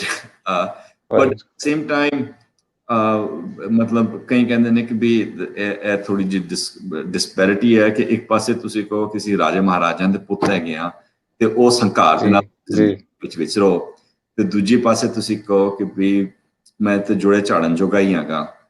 ਮੈਂ ਕਹਿੰਦਾ ਕਿ it is what your relationship with your Guru is. Humility, ਜੇ ਤੁਸੀਂ ਆਪਣੀ ਜੇ ਬਾਣੀ ਪੜ੍ਹਦੇ ਹੋ, ਉਹ ਬਾਰ-ਬਾਰ ਉਹ ਜਿਹੜਾ ਗੁਰੂ ਨਾਲ ਪਿਆਰ ਹੈ, ਉਹ ਵਾਹਿਗੁਰੂ ਨਾਲ ਜਿਹੜਾ ਤੁਹਾਡਾ ਲਿੰਕ ਹੈ, ਉਹ ਤੁਹਾਨੂੰ ਹਿਊਮਿਲਿਟੀ ਬਾਰੇ ਦੱਸਦਾ ਹੈ। ਔਰ ਤੁਸੀਂ ਇਹ ਰਿਅਲਾਈਜ਼ ਕਰਦੇ ਕਿ ਇਹ ਜਿਹੜੀ ਜਰਨੀ ਹੈ ਉਹ ਉਹਦੇ ਹੁਕਮ ਨਾਲ ਹੋ ਰਹੀ ਹੈ, ਔਰ ਤੁਸੀਂ ਉਹਦੇ ਹੁਕਮ ਤੋਂ ਦੇ ਹਿਸਾਬ ਨਾਲ ਚੱਲ ਰਹੇ ਹੋ। ਇੱਕ ਚੀਜ਼ that I always emphasize, ਜੋ ਮੈਨੂੰ ਬਾਰ-ਬਾਰ ਸਿਖਾਈ ਗਈ ਸੀ, ਉਹ ਸੀਗੀ ਕਿ ਇਸ ਜਰਨੀ ਦੇ ਵਿੱਚ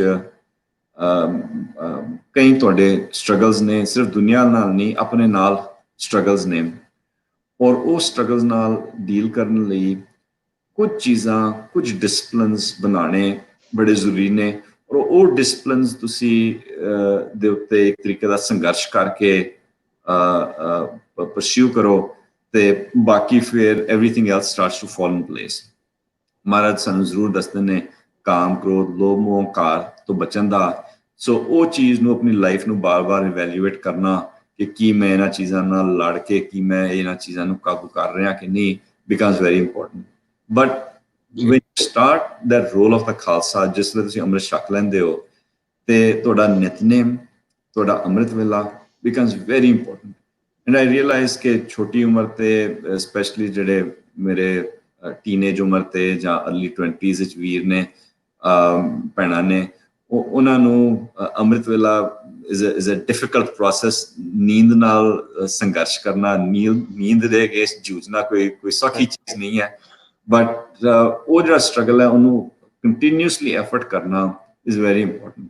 ਜੇ ਤੁਸੀਂ ਸਵੇਰੇ ਅੰਮ੍ਰਿਤ ਵੇਲੇ ਉੱਠ ਕੇ ਬਿਫੋਰ ਸਨਰਾਈਜ਼, ਚਾਹੇ 2 ਵਜੇ, 3 ਵਜੇ, 4 ਵਜੇ, 5 ਵਜੇ, ਜਿਸ ਵੇਲੇ ਤੁਸੀਂ ਕਰ ਸਕੋ ਕੰਸਿਸਟੈਂਟਲੀ, ਉਸ ਵੇਲੇ ਉੱਠ ਕੇ ਤੇ ਸੱਚੇ ਪਾਤਸ਼ਾਹ ਦਾ ਸਿਮਰਨ ਕਰਕੇ, ਆਪਣਾ ਨਿਤਨੇਮ ਕਰਕੇ ਆਪਣੀ ਦਿਹਾੜੀ ਸ਼ੁਰੂ ਕਰੋਗੇ, you will see your day has a different kind of experience. You will see ਕਿ ਸੱਚੇ ਪਾਤਸ਼ਾਹ ਤੁਹਾਡੇ ਨਾਲ ਸਦ ਸੰਗਾ, ਮਤਲਬ ਹਮੇਸ਼ਾ ਲਈ ਤੁਹਾਡੇ ਨਾਲ ਖੜੇ ਨੇ। So these are essential in that life, in that process. ਇਸ ਚੀਜ਼ ਨੂੰ ਜੇ ਤੁਸੀਂ ਆਪਣੀ ਕੰਸਿਸਟੈਂਸੀ ਰੱਖ ਲਓ, ਨਿਤਨੇਮ ਦੀ ਤੇ ਅੰਮ੍ਰਿਤ ਵੇਲੇ ਦੀ, I think makes a huge difference. Right. ਤੇ ਵੀਰ ਜੀ, ਅਗਰ ਅਸੀਂ ਦੇਖੀਏ ਕਿ what has been your motivating factor, ਜਿੱਦਾਂ ਅਸੀਂ ਕੁਝ ਵੀ ਕਰਦੇ ਹਾਂ ਤੇ ਸਾਨੂੰ ਕੁਝ ਉਹਦੇ ਅੰਦਰ ਇੱਕ ਮੋਟੀਵੇਟਿੰਗ ਫੈਕਟਰ ਮਿਲਦਾ ਹੈ ਕਿ ਇਹ ਮਿਲੇਗਾ ਤੇ ਮੈਂ ਕਰ ਰਿਹਾ, I want to do this, ਜਾਂ ਮੈਨੂੰ ਇਹ ਗੋਲ ਅਚੀਵ ਕਰਨਾ ਹੈ, ਮੇਰਾ ਇਹ ਮੋਟਿਵ ਹੈਗਾ ਹੈ। ਤੇ ਅੱਜ ਕਈ ਵਾਰ ਮਨੀ ਪੈਸਾ ਕਮਾਉਣਾ ਵੀ ਇੱਕ ਬਹੁਤ ਵੱਡਾ ਮੋਟੀਵੇਟਿੰਗ ਫੈਕਟਰ ਬਣ ਜਾਂਦਾ ਹੈ ਸਾਰਿਆਂ ਵਾਸਤੇ। ਤੇ ਆਪ ਜੀ ਨਾਲ ਕਦੀ ਹੋਇਆ ਕਿ ਆਪ ਜੀ ਨੇ ਕਦੀ ਇਸ ਚੀਜ਼ ਨੂੰ ਇਸ ਤਰ੍ਹਾਂ ਦੇਖਿਆ ਹੋਇਆ ਕਿ ਨਹੀਂ ਇਹਦੇ ਪਿੱਛੇ ਪੈਸਾ ਬਹੁਤ ਮਿਲਦਾ ਹੈ ਜਾਂ ਤੇ ਉਹ ਕਰੀਏ, ਭਾਵੇਂ ਉਹ ਫਿਰ ਸਿੱਖੀ ਸਿਧਾਂਤ ਔਰ ਪ੍ਰਿੰਸੀਪਲਸ ਤੇ ਉਲਟਾ ਵੀ ਜਾ ਰਿਹਾ ਹੋਏ। ਤੇ ਕਈ ਵਾਰ ਜਿਸ ਤਰ੍ਹਾਂ ਮੈਂ ਆਪਣਾ ਪਰਸਨਲ ਜੀਵਨ ਦੇਖਾਂ ਤੇ I get tempted to go in that direction. ਤੇ ਕੀ ਆਪ ਜੀ ਸੁਜੈਸਟ ਕਰੋਗੇ ਕਿ should we go for the more money ਕਿ ਆਪਾਂ ਪੈਸਾ ਜ਼ਿਆਦਾ ਕਮਾ ਲਈਏ ਇੱਕ ਵਾਰੇ, ਜਾਂ should our focus should be on creating an impact, ਜਿੱਦਾਂ ਆਪ ਜੀ ਦੀ ਜਰਨੀ ਰਹੀ ਹੈ ਕਿ ਆਪ ਜੀ ਨੇ ਇੱਕ ਸੋਸਾਇਟੀ 'ਚ ਇੰਪੈਕਟ ਕ੍ਰੀਏਟ ਕੀਤਾ, ਇੱਕ ਡਿਫਰੈਂਸ ਲੈ ਕੇ ਆਏ ਆਪ ਜੀ ਕੰਡੀਸ਼ਨਸ ਵਿੱਚ, ਲੋਕਾਂ ਦੀ ਜੀਵਨ ਵਿੱਚ। ਤੇ ਹਾਊ ਡੂ ਯੂ ਸੀ ਕਿ ਅਸੀਂ ਇਸ ਪੱਖ ਨੂੰ ਕਿਸ ਤਰ੍ਹਾਂ ਦੇਖ ਸਕਦੇ ਹਾਂ? ਵੀ ਜੀ ਸਿੱਖੀ ਦੇ ਪਰਸਪੈਕਟਿਵ ਤੋਂ ਵੀ ਐਂਡ ਐਕਚੁਅਲੀ ਬਿਜ਼ਨਸ ਦੇ ਪਰਸਪੈਕਟਿਵ ਤੋਂ ਵੀ, ਜੇ ਤੁਸੀਂ ਵੈਲਿਊ ਐਡ ਕਰ ਰਹੇ ਹੋ ਤੇ ਦ ਮਨੀ ਫੋਲੋਜ਼।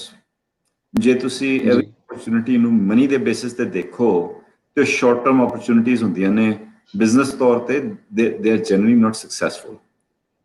ਇਨਫੈਕਟ ਜੇ ਤੁਸੀਂ ਇਸ ਹਿਸਾਬ ਨਾਲ ਹੀ ਇਕੱਲੇ ਦੇਖੋ ਕਿ ਵੀ ਮੈਂ ਸੱਚੇ ਤੌਰ ਤੇ ਸੱਚਾ ਸੌਦਾ ਕਰਨਾ ਪਿਆ, ਜੋ ਸਾਨੂੰ ਗੁਰੂ ਨਾਨਕ ਦੇਵ ਜੀ ਨੇ ਸਿਖਾਇਆ ਕਿ ਮੈਂ I am not looking for ਕਿ ਵੀ ਇਸ ਬੰਦੇ ਨੂੰ ਠੱਗ ਲਿਆ ਤੇ ਦੂਜੇ ਬੰਦੇ ਨੂੰ ਠੱਗ ਲਿਆ ਤੇ ਮੈਂ ਇੱਥੇ ਬੜੇ ਪੈਸੇ ਕਮਾ ਲਏ ਤੇ ਦੂਜੇ ਓਪਰਚੁਨਿਟੀਜ਼ ਕਰ ਲਏ। ਤੁਸੀਂ ਆਪਣੀ ਕਮਾਈ ਵੀ ਰੀਜ਼ਨੇਬਲ ਰੱਖੋ। ਜੇ ਤੁਸੀਂ ਫਾਈਨੈਂਸ਼ੀਅਲੀ ਗਰੋ ਕਰਨਾ ਚਾਹੁੰਦੇ ਹੋ ਤੇ ਉਸ ਓਪਰਚੁਨਿਟੀ ਨੂੰ ਵਧਾਓ, ਨਾਟ ਕਿ ਉਸ ਟ੍ਰਾਂਜੈਕਸ਼ਨ ਨੂੰ ਵਧਾਓ। ਹੁਣ ਸੱਚੇ ਪਾਤਸ਼ਾਹ ਨੇ ਸਾਨੂੰ ਜੋ ਹੁਕਮ ਦਿੱਤੇ ਹੋਏ ਨੇ, ਭਾਈ ਨੰਦ ਲਾਲ ਜੀ ਖਾਲਸੇ ਦੀ ਜ਼ਿੰਮੇਵਾਰੀਆਂ, ਖਾਲਸੇ ਦੀ ਇੱਕ ਤਰੀਕੇ ਨਾਲ ਜੋ ਕੈਰੈਕਟਰਿਸਟਿਕਸ ਨੇ ਉਹ ਇਸ ਤਰੀਕੇ ਨਾਲ ਸਮਝਾਉਂਦੇ ਨੇ। ਉਹ ਕਹਿੰਦੇ ਨੇ ਖਾਲਸਾ ਸੋਏ ਗੁਰੂ ਹਿਤ ਲਾਵੇ, ਮਤਲਬ ਗੁਰੂ ਆਪਣੇ ਹਿਰਦੇ 'ਚ ਵਸਾ ਲਵੇ। ਖਾਲਸਾ ਸੋਏ ਸਾਰ ਮੋਹਿ ਖਾਵੇ, ਮਤਲਬ ਕਿ ਹੀ ਕੈਨ ਫੇਸ ਐਡਵਰਸਿਟੀ ਬਰੇਵਲੀ, ਮਤਲਬ ਜੋ ਦੁਨੀਆ ਦੀ ਮੁਸ਼ਕਲਾਂ ਨੇ ਸਾਰ ਮੋਹਿ ਖਾਵੇ, ਉਹ ਹੀ is taking it in face, ਉਸ ਚੀਜ਼ ਤੋਂ ਡਰਦਾ ਨਹੀਂ ਖਾਲਸਾ। ਫਿਰ ਉਹ ਕਹਿੰਦੇ ਨੇ ਖਾਲਸਾ ਸੋ ਨਿਰਧਨ ਕੋ ਪਾਲੈ, ਐਂਡ ਇਹ ਚੀਜ਼ ਬੜੀ ਜ਼ਰੂਰੀ ਹੈ।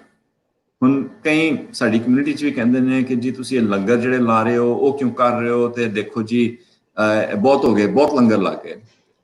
ਤੇ ਮੈਂ ਪੁੱਛਣਾ ਕਿ ਕੀ ਦੁਨੀਆ 'ਚ ਭੁੱਖ ਮੁੱਕ ਗਈ? ਲੰਗਰ ਲਾਣੇ ਤੇ ਬੜੇ ਜ਼ਰੂਰੀ ਨੇ। ਗੁਰੂ ਨਾਨਕ ਦੇਵ ਜੀ ਸਾਨੂੰ ਇਹ ਚੀਜ਼ ਸਿਖਾ ਗਏ ਨੇ, ਦਸਮ ਪਾਤਸ਼ਾਹ ਜੋ ਸਾਨੂੰ ਐਕਸਪੀਰੀਅੰਸ ਦੇ ਗਏ ਨੇ, ਭਾਈ ਨੰਦ ਲਾਲ ਜੀ ਦੱਸਦੇ ਪਏ ਨੇ ਖਾਲਸਾ ਸੋ ਨਿਰਧਨ ਕੋ ਪਾਲੈ। ਸੋ ਉਸ ਸੋਚ ਦੇ ਨਾਲ ਅਸੀਂ ਇਹ ਜਰਨੀ ਸ਼ੁਰੂ ਕੀਤੀ ਕਿ ਜੇ ਅਸੀਂ ਐਜੂਕੇਸ਼ਨ ਦੇ ਉੱਤੇ ਇੰਪੈਕਟ ਕਰ ਸਕੀਏ ਟੈਬਲੇਟਸ ਨਾਲ ਜਾਂ ਟੈਕਨੋਲੋਜੀ ਦੇ ਨਾਲ, ਨਿਰਧਨ ਦੇ ਉੱਤੇ ਇੰਪੈਕਟ ਹੋਏਗਾ।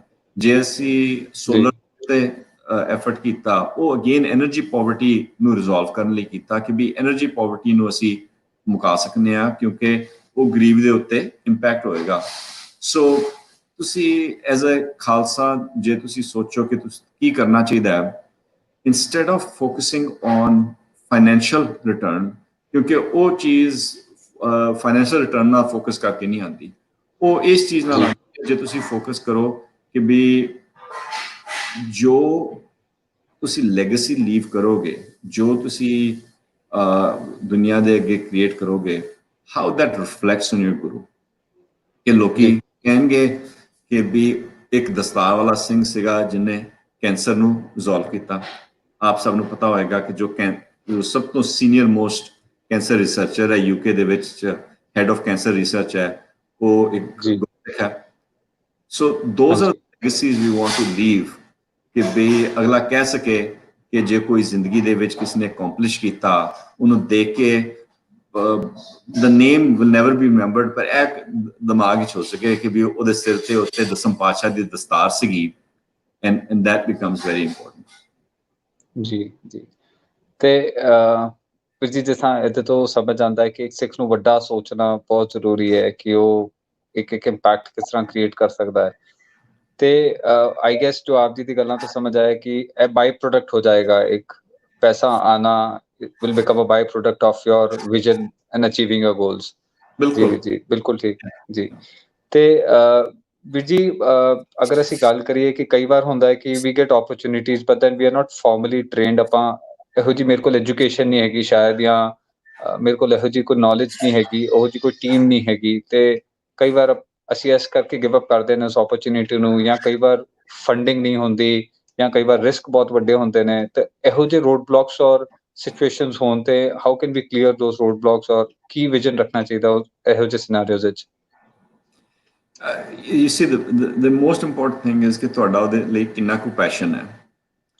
ਜੇ ਇੰਨਾ ਕੋਈ ਪੈਸ਼ਨ ਹੈ ਕਿ ਯਾਰਾਂ ਦੋਸਤਾਂ ਨਾਲ ਗੱਲਾਂ ਬਾਤਾਂ ਕਰਕੇ seem like a great idea, ਫਿਰ ਉਹਦੇ ਤੇ ਤੁਸੀਂ ਇੰਨਾ ਪੈਸ਼ਨ ਨਹੀਂ ਕਿ ਤੁਸੀਂ ਐਕਸ਼ਨ ਲੈਣ ਨੂੰ ਤਿਆਰ ਹੋਵੋ, then it doesn't work।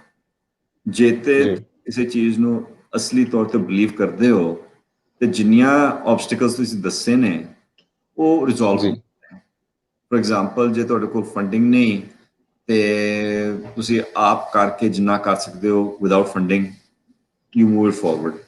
ਚਾਹੇ ਤੁਹਾਡੇ ਕੋਲ ਡਿਫਰੈਂਟ ਐਕਸਪਰਟੀਜ਼ ਦੇ ਬੰਦੇ ਨਾ ਹੋਣ ਹਾਇਰ ਕਰਨ ਲਈ, ਤੁਸੀਂ ਆਪ ਇੰਟਰਨੈਟ ਦੇ ਉੱਤੇ ਰਿਸਰਚ ਕਰਕੇ ਤਰੀਕੇ ਤੌਰ ਲੱਭ ਸਕਦੇ ਹੋ ਕਿ ਹਾਊ ਟੂ ਡੂ ਦਿਸ। ਅੱਛਾ, but that's not just it. ਜੇ ਤੁਸੀਂ ਇੰਨਾ ਬਿਲੀਵ ਕਰਦੇ ਹੋ ਤੇ ਫੈਮਿਲੀ ਫਰੈਂਡਸ ਤੋਂ ਵੀ ਫਾਈਨੈਂਸਿੰਗ ਰੇਜ਼ ਕਰ ਸਕਦੇ ਹੋ। ਔਰ ਫੈਮਿਲੀ ਫਾਈਨੈਂਸਿੰਗ ਰੇਜ਼ ਕਰਨੀ ਸਭ ਤੋਂ ਮੁਸ਼ਕਿਲ ਹੁੰਦੀ ਹੈ, ਬਿਕੋਜ਼ ਉਹਨਾਂ ਦੇ ਅੱਗੇ ਜਾ ਕੇ ਆਪਣੇ ਆਪ ਨੂੰ ਹੰਬਲ ਕਰਨਾ ਬੜੀ ਮੁਸ਼ਕਿਲ ਚੀਜ਼ ਹੈ। ਤੇ ਬੈਂਕ ਦਾ ਪੈਸਾ ਗਵਾਇਆ ਜਾਏ ਉਹ ਇੰਨਾ ਨਹੀਂ ਚੁੱਭਦਾ, ਜੇ ਤੁਹਾਡੇ ਫੈਮਿਲੀ ਫਰੈਂਡਸ ਦਾ ਪੈਸਾ ਗਵਾਇਆ ਜਾਏ ਉਹ ਚੁੱਭਦਾ ਹੈ, ਕਿਉਂਕਿ ਫਿਰ ਵੀ ਮੋੜਨਾ ਪੈਣਾ। So you don't have option outside of that. So ਜਿਹੜਾ ਆਬਸਟੀਕਲ ਹੈ is not a real obstacle, you can move that forward. ਹੁਣ ਅਸੀਂ ਜਿਸ ਵੇਲੇ ਓਰੀਜਨਲੀ ਇਹ ਵਾਈਟ ਫੈਕਸ ਬਣਾਈ ਸੀਗੀ, ਇਹਦੇ ਲਈ ਓਰੀਜਨਲ ਫੰਡਿੰਗ ਤੇ ਅਸੀਂ ਮੇਰੇ ਬ੍ਰਦਰ ਨੇ ਮੇਰੇ ਫਾਦਰ ਤੋਂ ਕਰ ਲਈ ਪ੍ਰੋਡਕਟ ਦੇ ਡਿਵੈਲਪਮੈਂਟ ਦੀ।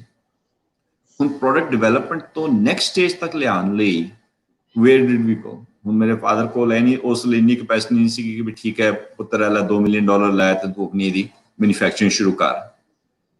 ਤੇ ਉਸ ਵੇਲੇ ਅਸੀਂ ਕੀ ਕਰਨਾ ਸ਼ੁਰੂ ਕੀਤਾ ਕਿ ਦਾਸ ਨੇ ਡਿਸਟਰੀਬਿਊਟਰਸ ਅਪਾਇੰਟ ਕਰਨੇ ਸ਼ੁਰੂ ਕੀਤੇ ਕਿ 50 US ਸਟੇਟ ਨੇ, ਇੱਕ US ਸਟੇਟ ਦੇ ਵਿੱਚ ਮੈਂ ਇੱਕ ਡਿਸਟਰੀਬਿਊਟਰ ਐਕਸਕਲੂਸਿਵ ਅਪਾਇੰਟ ਕਰਾਂ ਤੇ ਉਹਨੂੰ ਕਹਾਂ ਕਿ ਤੈਨੂੰ ਬੈ ਕੇ ਤੇ ਇਹਦਾ ਪ੍ਰੀ ਪਰਚੇਸ ਕਰਨਾ ਪੈਣਾ $50,000 ਦਾ ਪ੍ਰੋਡਕਟ।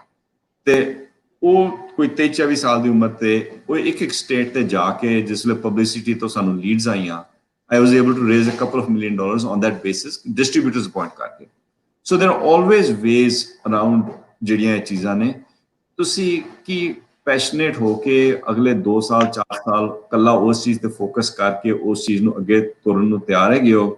ਜੇ ਨਹੀਂ ਤੇ ਜਸਟ ਆਈਡੀਆਜ਼, ਔਰ ਉਹ ਆਈਡੀਆਜ਼ ਹਰ ਇੱਕ ਕੋਲ ਆਉਂਦੇ ਨੇ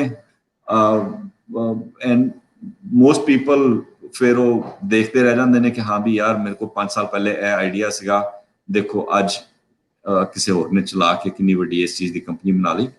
you have to pursue it, you have to really believe ਕਿ ਜੇ ਸੱਚੇ ਪਾਤਸ਼ਾਹ ਨੇ ਇਹ ਆਈਡੀਆ ਤੁਹਾਡੇ ਦਿਮਾਗ ਵਿੱਚ ਪਾਇਆ ਹੈ ਔਰ ਤੁਹਾਨੂੰ ਇਸ ਚੀਜ਼ ਦੀ ਕੈਪੇਬਿਲਿਟੀ ਦਿੱਤੀ ਹੈ ਤੇ ਸੱਚੇ ਪਾਤਸ਼ਾਹ ਨੇ ਤੇ ਆਪਣਾ ਰੋਲ ਪਲੇ ਕਰ ਲਿਆ, ਹੁਣ ਤੁਹਾਡੇ ਤੇ ਹੈ, ਉਦਾਂ ਤੇ ਤੁਹਾਨੂੰ ਹੀ ਕਰਨਾ ਪੈਣਾ।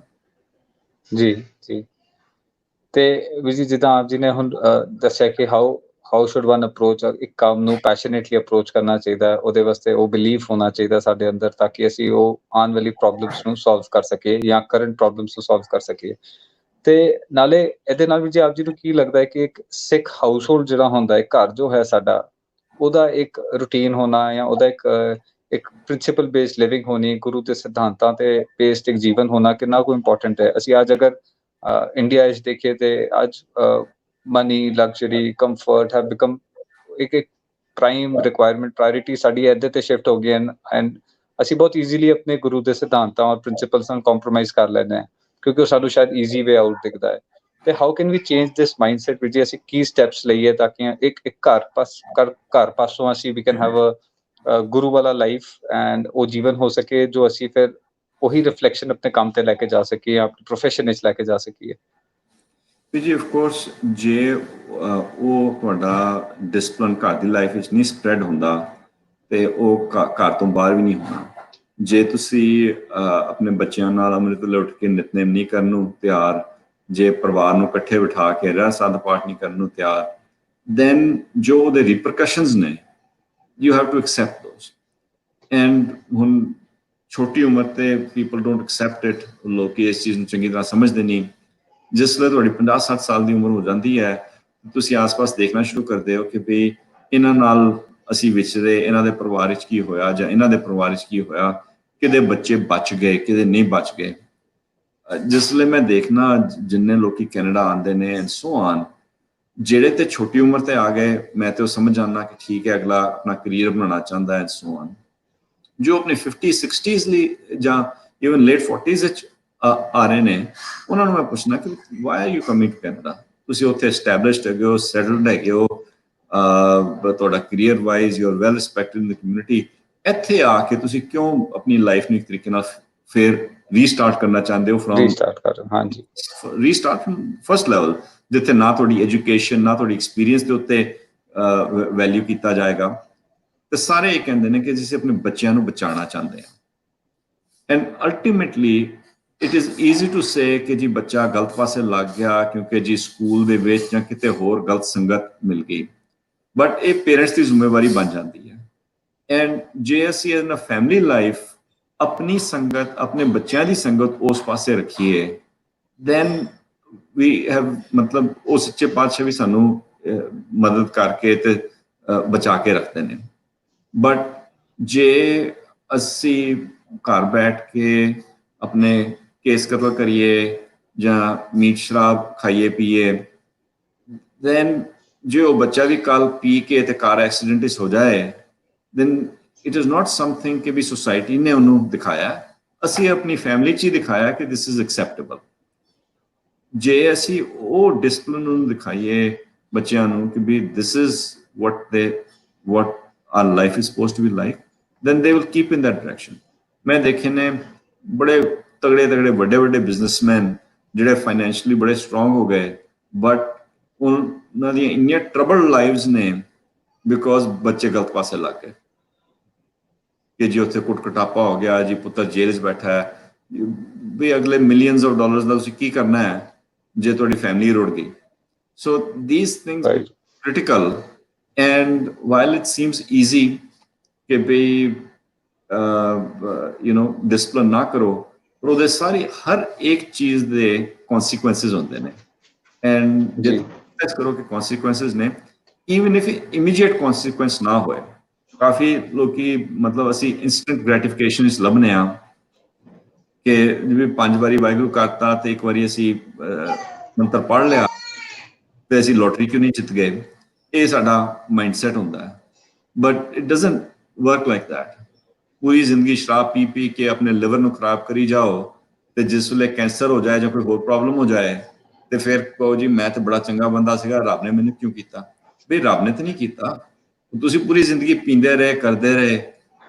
ਤੁਸੀਂ ਆਪਣੀ ਪਾਰਟੀ ਤੋਂ ਸ਼ਰਾਬ ਪੀ ਕੇ ਤੇ ਬਾਹਰ ਕਾਰ 'ਚ ਵੜ ਜਾਓ, ਰਸਤੇ 'ਚ ਐਕਸੀਡੈਂਟ ਹੋ ਜਾਏ, ਫਿਰ ਰੱਬ ਨੂੰ ਲਾਂਭੇ ਦਿੰਦੇ ਫਿਰੋ ਕਿ ਵੀ ਰੱਬ ਨੇ ਕਿਉਂ ਕੀਤਾ? ਵੀ ਰੱਬ ਨੇ ਨਹੀਂ ਕੀਤਾ, ਰੱਬ ਨੇ ਤੇ ਮੱਤ ਦੇਤੀ ਸੀ ਕਿ ਨਾ ਕਰੀ, but we decided not to listen to it. So these short-term things that we think they're okay, ਉਹ ਅਸੀਂ ਬੱਚਿਆਂ ਨੂੰ ਵੀ ਦਿਖਾਉਂਦੇ ਆ ਕਿ ਕੋਈ ਨਾ ਠੀਕ ਹੈ।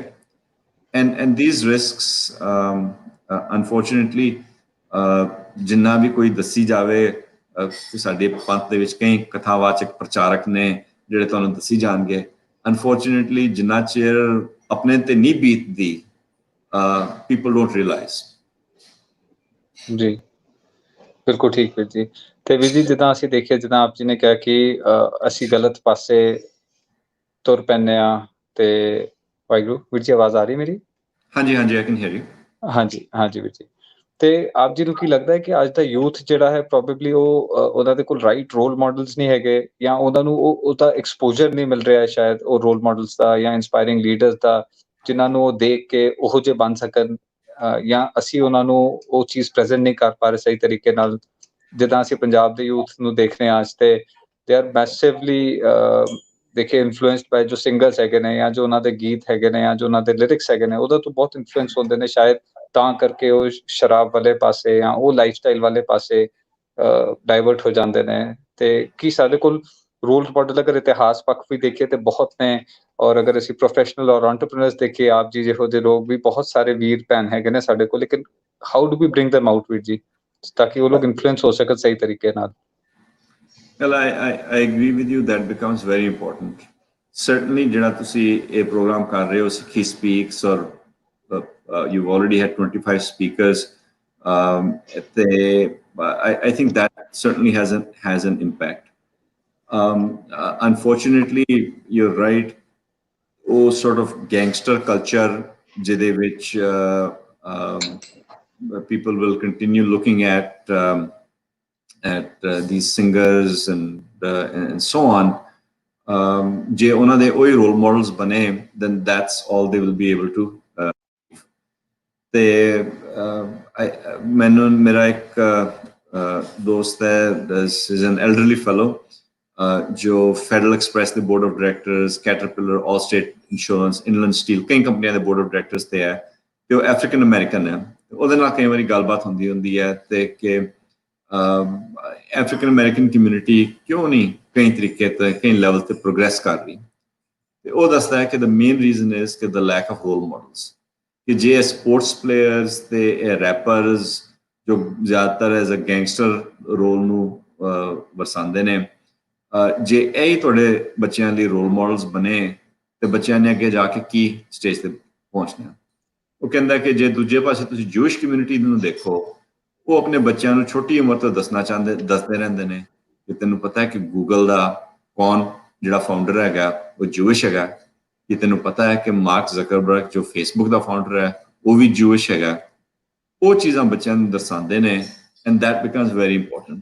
ਐਂਡ ਆਈ ਥਿੰਕ ਕਿ ਸਾਡੀ ਕਮਿਊਨਿਟੀ ਵਿੱਚ we need to continue to do that, and there are many Sikhs in that manner.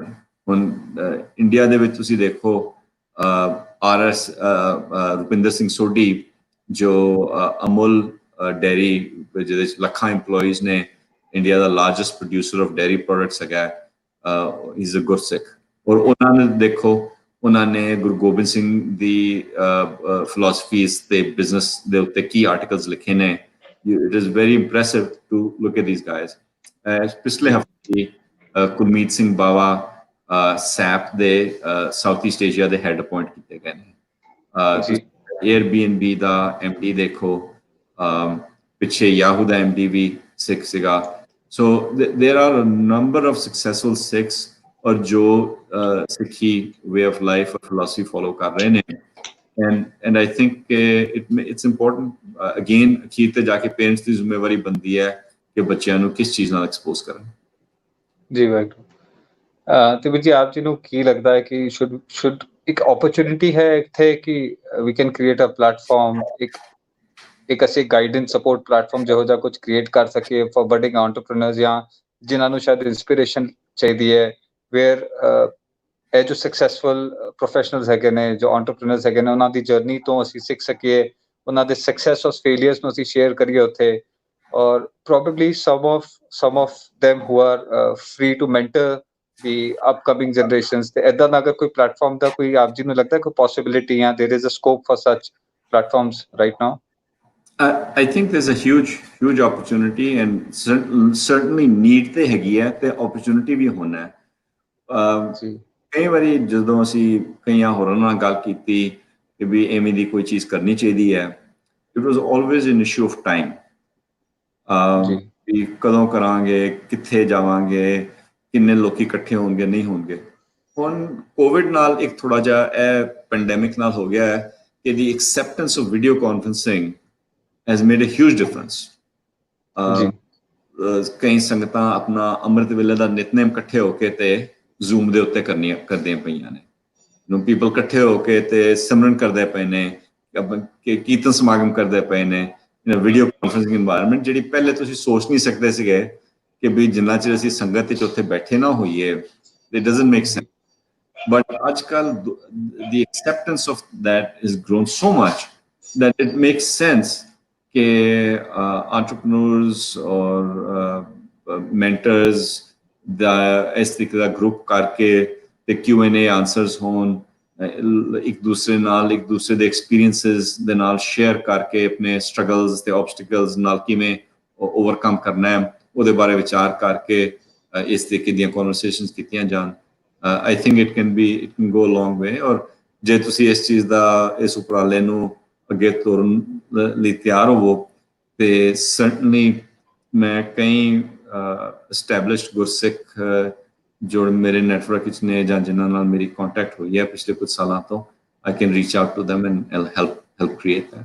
Waheguru thank you so much ਵੀਰ ਜੀ ਤੇ ਡੈਫੀਨਿਟਲੀ ਸੰਗਤ ਜੀ ਇੱਕ ਓਪਰਚੁਨਿਟੀ ਹੈ ਸਾਡੇ ਵਾਸਤੇ if you can create a difference in the society ਆਪਣਾ ਸਿੱਖ ਪੰਥਕ ਲੈਵਲ ਤੇ ਆਪਾਂ ਯੂਥ ਵਾਸਤੇ ਅੱਗੇ ਜਨਰੇਸ਼ਨ ਵਾਸਤੇ we can create a difference ਹੈ ਤੇ ਵੀਰ ਜੀ ਅਗਰ ਅਸੀਂ ਗੱਲ ਕਰੀਏ ਕਨਸੈਪਟ ਆਫ ਦਸਵੰਧ ਦੀ ਤੇ ਸਾਨੂੰ ਗੁਰੂ ਸਾਹਿਬ ਜੀ ਨੇ ਬਹੁਤ ਕਲੀਅਰਲੀ ਦੱਸਿਆ ਹੈ ਕਿ ਐਵਰੀ ਸਿੱਖ ਨੂੰ ਆਪਣਾ ਦਸਵੰਧ ਅਲੱਗ ਕਰਨਾ ਹੈ ਫॉर ਸੋਸਾਇਟੀ ਭਾਵੇਂ ਉਹ ਪੰਥ ਵਾਸਤੇ ਹੋ ਜਾਂ ਕਿਸੇ ਦੇ ਵਾਸਤੇ ਵੀ ਹੋਏ ਤੇ ਲੇਕਿਨ ਇਸ ਕਨਸੈਪਟ ਨੂੰ ਸਮਝਣਾ ਔਰ ਇਫੈਕਟਿਵਲੀ ਇੰਪਲੀਮੈਂਟ ਕਰਨ ਵਿੱਚ ਅੱਜ ਅਸੀਂ ਬਹੁਤ ਵੱਡਾ ਗੈਪ ਦੇਖ ਰਹੇ ਹਾਂ ਮੈਂ ਆਪਣੀ ਪਰਸਨਲ ਅਗਰ ਦੱਸਾਂ ਤੇ ਮੇਰੇ ਇੰਪਲੀਮੈਂਟੇਸ਼ਨ ਵਿੱਚ ਹੀ ਗੈਪ ਹੈਗਾ ਤੇ how do we overcome that gap ਆਪ ਜੀ ਦੇ experiences so please share that plus ਇੱਕ ਹੋਰ ਨਾਲ ਵੀ ਜੀ ਇੱਕ ਸਵਾਲ ਆ ਜਾਂਦਾ ਹੈ ਕਿ ਇੱਕ ਦਸਵੰਧ ਦਾ ਕਨਸੈਪਟ ਤੇ ਹੈ ਹੀ ਤੇ ਨਾਲ ਅਗਰ ਅਸੀਂ ਆਪਣੇ ਰਿਸੋਰਸਸ ਨੂੰ ਇਨਵੈਸਟ ਕਰਨਾ ਹੋਏ ਪੰਥਕ ਲੈਵਲ ਤੇ how can we invest those resources and create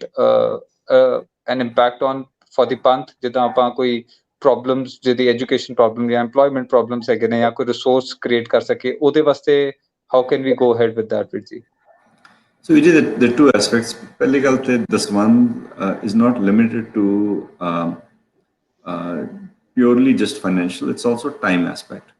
ਹੁਣ ਬੱਚੇ ਕਈ ਵਾਰੀ ਕਹਿੰਦੇ ਕੋਈ ਸਾਡੇ ਕੋਲ ਪੈਸੇ ਤੇ ਨਹੀਂ ਨੇ ਤੇ ਅਸੀਂ ਦਸਵੰਧ ਕਿਵੇਂ ਕਰੀਏ ਤੇ ਉਹਦਾ ਇਹ ਹੈ ਕਿ ਵੀ ਤੁਸੀਂ ਆਪਣਾ ਹਫਤੇ ਦਾ ਇੱਕ ਦਿਨ ਕੱਢ ਕੇ ਤੇ ਸੇਵਾ ਤੇ ਲਾ ਦਿਓ ਤੇ ਉਹ ਤੁਹਾਡਾ ਦਸਵੰਧ ਪੂਰਾ ਹੋ ਜਾਂਦਾ ਹੈ the important thing with this is ਕਿ ਇਸ ਚੀਜ਼ ਦਾ ਵੀ ਇੱਕ ਤਰੀਕੇ ਦਾ ਡਿਸਪਲਿਨ ਕਰਨਾ ਚਾਹੀਦਾ ਮੈਂ ਕਈ ਵਾਰੀ ਕਹਿੰਦਾ ਹੁੰਦਾ ਕਿ ਵੀ ਮੇਰੇ ਕੋਲ ਇਸ ਚੀਜ਼ ਦਾ ਡਿਸਪਲਿਨ ਨਹੀਂ ਸੀਗਾ ਇਸ ਚੀਜ਼ ਦਾ ਡਿਸਪਲਿਨ ਮੇਰੀ ਵਾਈਫ ਨੇ ਮੇਰੇ ਲਈ ਕ੍ਰੀਏਟ ਕੀਤਾ ਉਹਨਾਂ ਨੇ ਖਾਤਾ ਰੱਖਣਾ ਸ਼ੁਰੂ ਕਰਤਾ So she actually started a ledger ਉਹ ਕਿਤਾਬ ਰੱਖ ਕੇ ਤੇ ਲੈਜਰ ਕਰਕੇ ਇੰਨੇ ਆਏ ਤੇ ਇੰਨੇ ਅਸੀਂ ਰੱਖੇ ਜਿੰਨਾ ਚਿਰ ਉਸ ਚੀਜ਼ ਦਾ ਤੁਸੀਂ ਡਿਸਪਲਿਨ ਨਾ ਕਰੋ it becomes difficult and ਮੈਂ ਇੱਕ ਦੋ ਆਪਣੀ ਖਾਲਸਾ ਕੈਂਪਸ ਦੀ ਪ੍ਰੈਜੈਂਟੇਸ਼ਨਸ ਤੇ ਵੀ ਇਹ ਗੱਲ ਦੱਸੀ ਹੈ ਕਿ ਕੁਝ ਸਾਲ ਬਾਅਦ ਮੈਂ ਜਦੋਂ ਜਾ ਕੇ ਦੇਖਣਾ ਸ਼ੁਰੂ ਕੀਤਾ ਕਿ ਅਸੀਂ ਕਿਸ ਪੀਰੀਅਡ ਤੇ ਕੰਸਿਸਟੈਂਟਲੀ ਦਸਵੰਧ ਕਰ ਰਹੇ ਸੀਗੇ ਕੱਢ ਰਹੇ ਸੀਗੇ ਉਹਨੂੰ ਸੈਟ ਅਸਾਈਡ ਕਰ ਰਹੇ ਸੀਗੇ ਔਰ ਕਿਸ ਵੇਲੇ ਅਸੀਂ ਉਸ ਚੀਜ਼ ਤੇ ਲੈਕਸ ਹੋ ਗਏ I can actually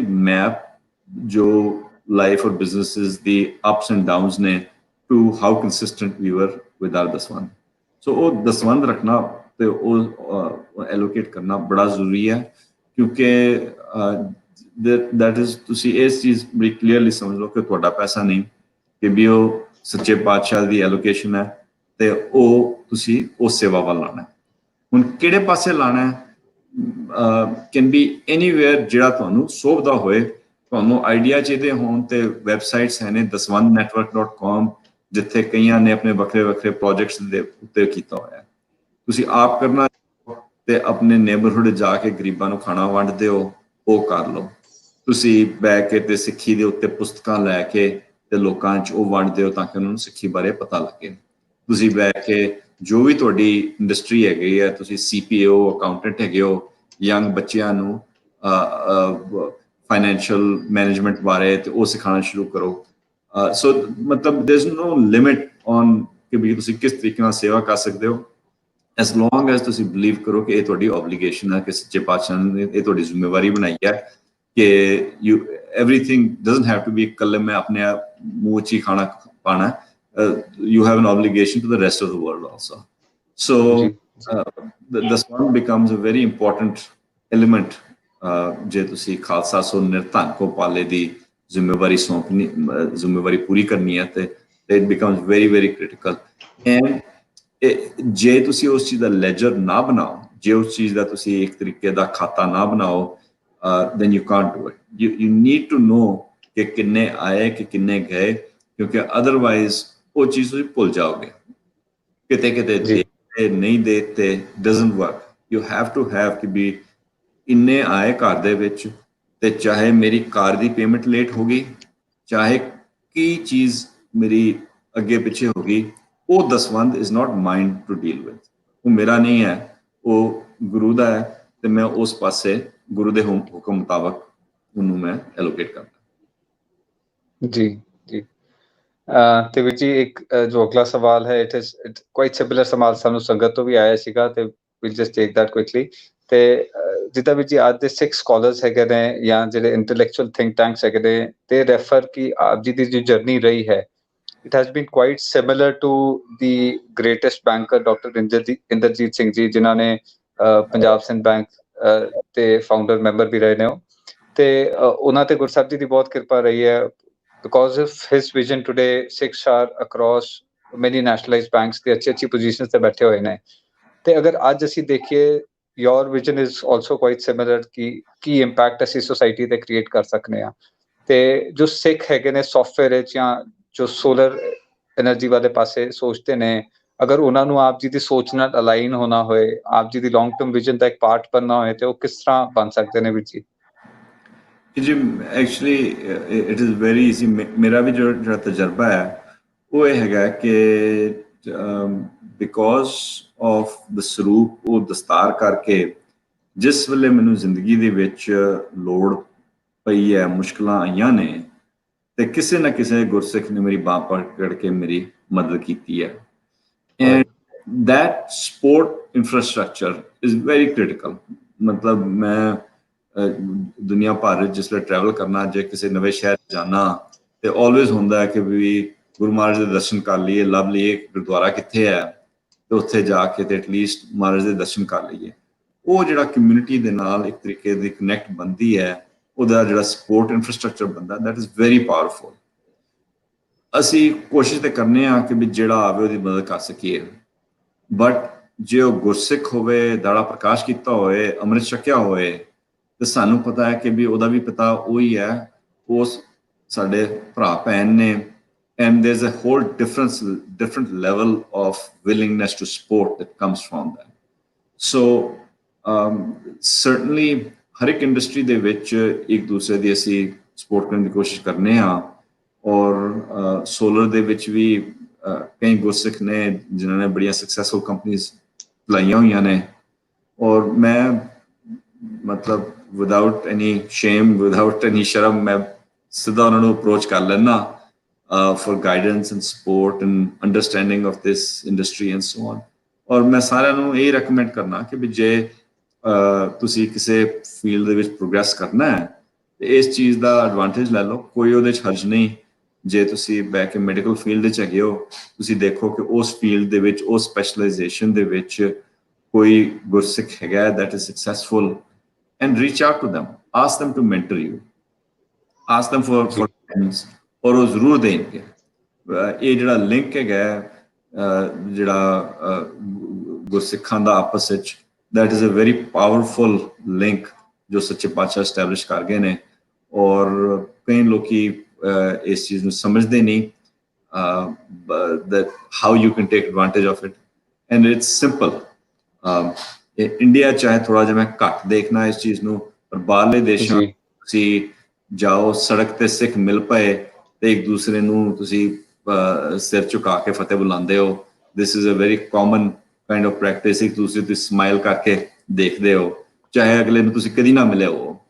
ਤੇ this is something that India ਦੇ ਵਿੱਚ we need to start practice, start that belief ਕਿ ਅਸੀਂ ਇੱਕ ਹੀ ਪਿਤਾ ਦੇ ਬੱਚੇ ਹੈਗੇ ਹਾਂ, ਸਾਡਾ ਇੱਕ ਉੱਤੇ ਫਰਜ਼ ਹੈਗਾ। ਜੀ ਬਿਲਕੁਲ ਵੀਰ ਜੀ, ਰਾਈਟਲੀ ਸਰ। ਤੇ ਵੀਰ ਜੀ ਆਖਰ ਵਿੱਚ ਅਗਰ ਅਸੀਂ ਸਾਡੇ ਵਾਸਤੇ ਕੀ ਮੈਸੇਜ ਹੋਏਗਾ ਯੂਥ ਵਾਸਤੇ, ਅਪਕਮਿੰਗ ਐਂਟਰਪ੍ਰੀਨਰਸ ਵਾਸਤੇ ਜਾਂ ਪ੍ਰੋਫੈਸ਼ਨਲਸ ਵਾਸਤੇ, ਆਪ ਜੀ ਕੀ ਮੈਸੇਜ ਦੇਣਾ ਚਾਹੋਗੇ ਵੀਰ ਜੀ?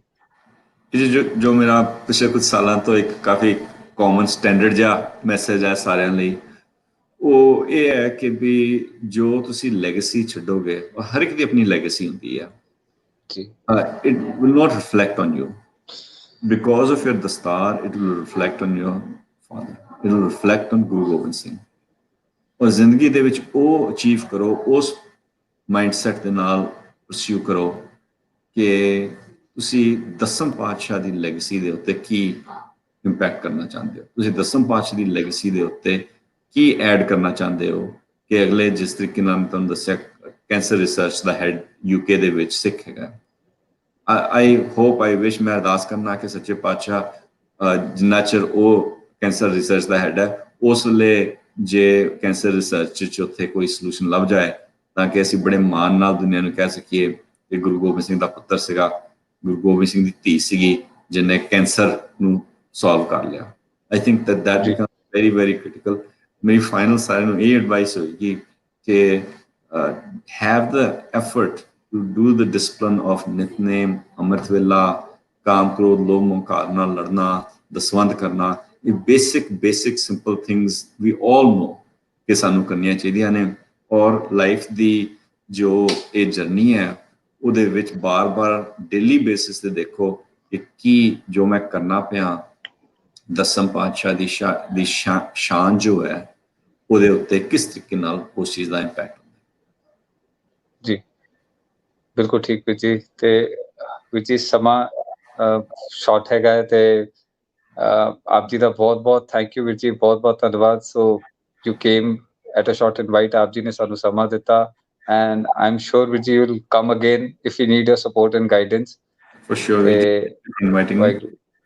Ji Vijay, I personally and the Sangat who have been watching this or who will watch this session later as well, I hope personally that we could change our lifestyles. ਅਸੀਂ ਆਪ ਜੀ ਦੀ journey ਤੋਂ ਆਪ ਜੀ ਦੇ experience ਤੋਂ ਸਿੱਖ ਸਕੀਏ ਔਰ ਪੋਸੀਬਲੀ ਆਪਣੇ ਇੱਕ ਨਿੱਜੀ ਪਰਸਨਲ ਜੀਵਨ ਨੂੰ ਬੈਲੈਂਸ ਕਰ ਸਕੀਏ ਔਰ ਇੱਕ ਇੰਪੈਕਟ ਕ੍ਰੀਏਟ ਕਰਨ ਦੀ ਕੋਸ਼ਿਸ਼ ਕਰ ਸਕੇ ਜਿਸ ਤਰ੍ਹਾਂ ਆਪ ਜੀ ਨੇ ਦੱਸਿਆ ਕਿ ਇੱਕ ਅੰਮ੍ਰਿਤ ਵੇਲਾ ਸਾਂਭੀਏ ਗੁਰੂ ਦੇ ਵਾਸਤੇ ਹੋਰ ਪਿਆਰ ਅਸੀਂ ਪੈਦਾ ਕਰੀਏ ਤੇ ਨਾਲ ਇੱਕ ਲੈਗੇਸੀ ਕੀ ਅਸੀਂ ਬਣਾ ਕੇ ਛੱਡ ਕੇ ਜਾ ਸਕਨੇ ਆ ਤੇ we should work on those lines as well ਤੇ ਥੈਂਕ ਯੂ ਸੋ ਮਚ ਵੀਰ ਜੀ again thank you so much for coming Waheguru ji ਕਾ ਖਾਲਸਾ ਵਾਹਿਗੁਰੂ ਜੀ ਕੀ ਫਤਿਹ ਤੇ ਸੰਗਤ ਜੀ ਆਪ ਜੀ ਸਾਰਿਆਂ ਦਾ ਫਿਰ ਤੋਂ ਬਹੁਤ ਧੰਨਵਾਦ ਤੇ ਅੱਜ ਦੇ ਇਸ ਐਪੀਸੋਡ ਦੇ ਵਿੱਚ ਜੁੜਨ ਲਈ ਤੇ we'll be back with a new topic ਇੱਕ ਨਵੀਂ ਪੰਥਕ ਪਰਸਨੈਲਿਟੀ ਦੇ ਨਾਲ ਅਸੀਂ ਵਾਪਸ ਆਵਾਂਗੇ ਤੇ ਮਹਾਰਾਜ ਕਿਰਪਾ ਕਰਨ ਤੇ please do give us your feedbacks and suggestion ਸੰਗਤ ਜੀ ਦੇ ਆਰ ਵੈਰੀ ਇੰਪੋਰਟੈਂਟ ਆਪ ਜੀ ਸਾਨੂੰ ਸਾਡੀ ਈਮੇਲ ਤੇ YouTube ਔਰ Facebook ਤੇ ਕਮੈਂਟਸ ਵਿੱਚ ਰੀਚ ਆਊਟ ਕਰ ਸਕਦੇ ਹੋ ਤੇ do give us your feedbacks ਤੇ ਅੱਜ ਦੇ ਸੈਸ਼ਨ ਵਿੱਚ ਅਨੇਕਾਂ ਭੁੱਲਾਂ ਚੁੱਕਾਂ ਹੋ ਗਈਆਂ ਹੋਣਗੀਆਂ ਭੁੱਲਾਂ ਚੁੱਕਾਂ ਦੀ ਖਿਮਾ ਜੀ ਸੰਗਤ ਬਖਸ਼ਣਯੋਗ ਹੈ ਫਤਿਹ ਪ੍ਰਵਾਨ ਕਰਨੀ ਵਾਹਿਗੁਰੂ ਜੀ ਕਾ ਖਾਲਸਾ ਵਾਹਿਗੁਰੂ ਜੀ ਕੀ ਫਤਿਹ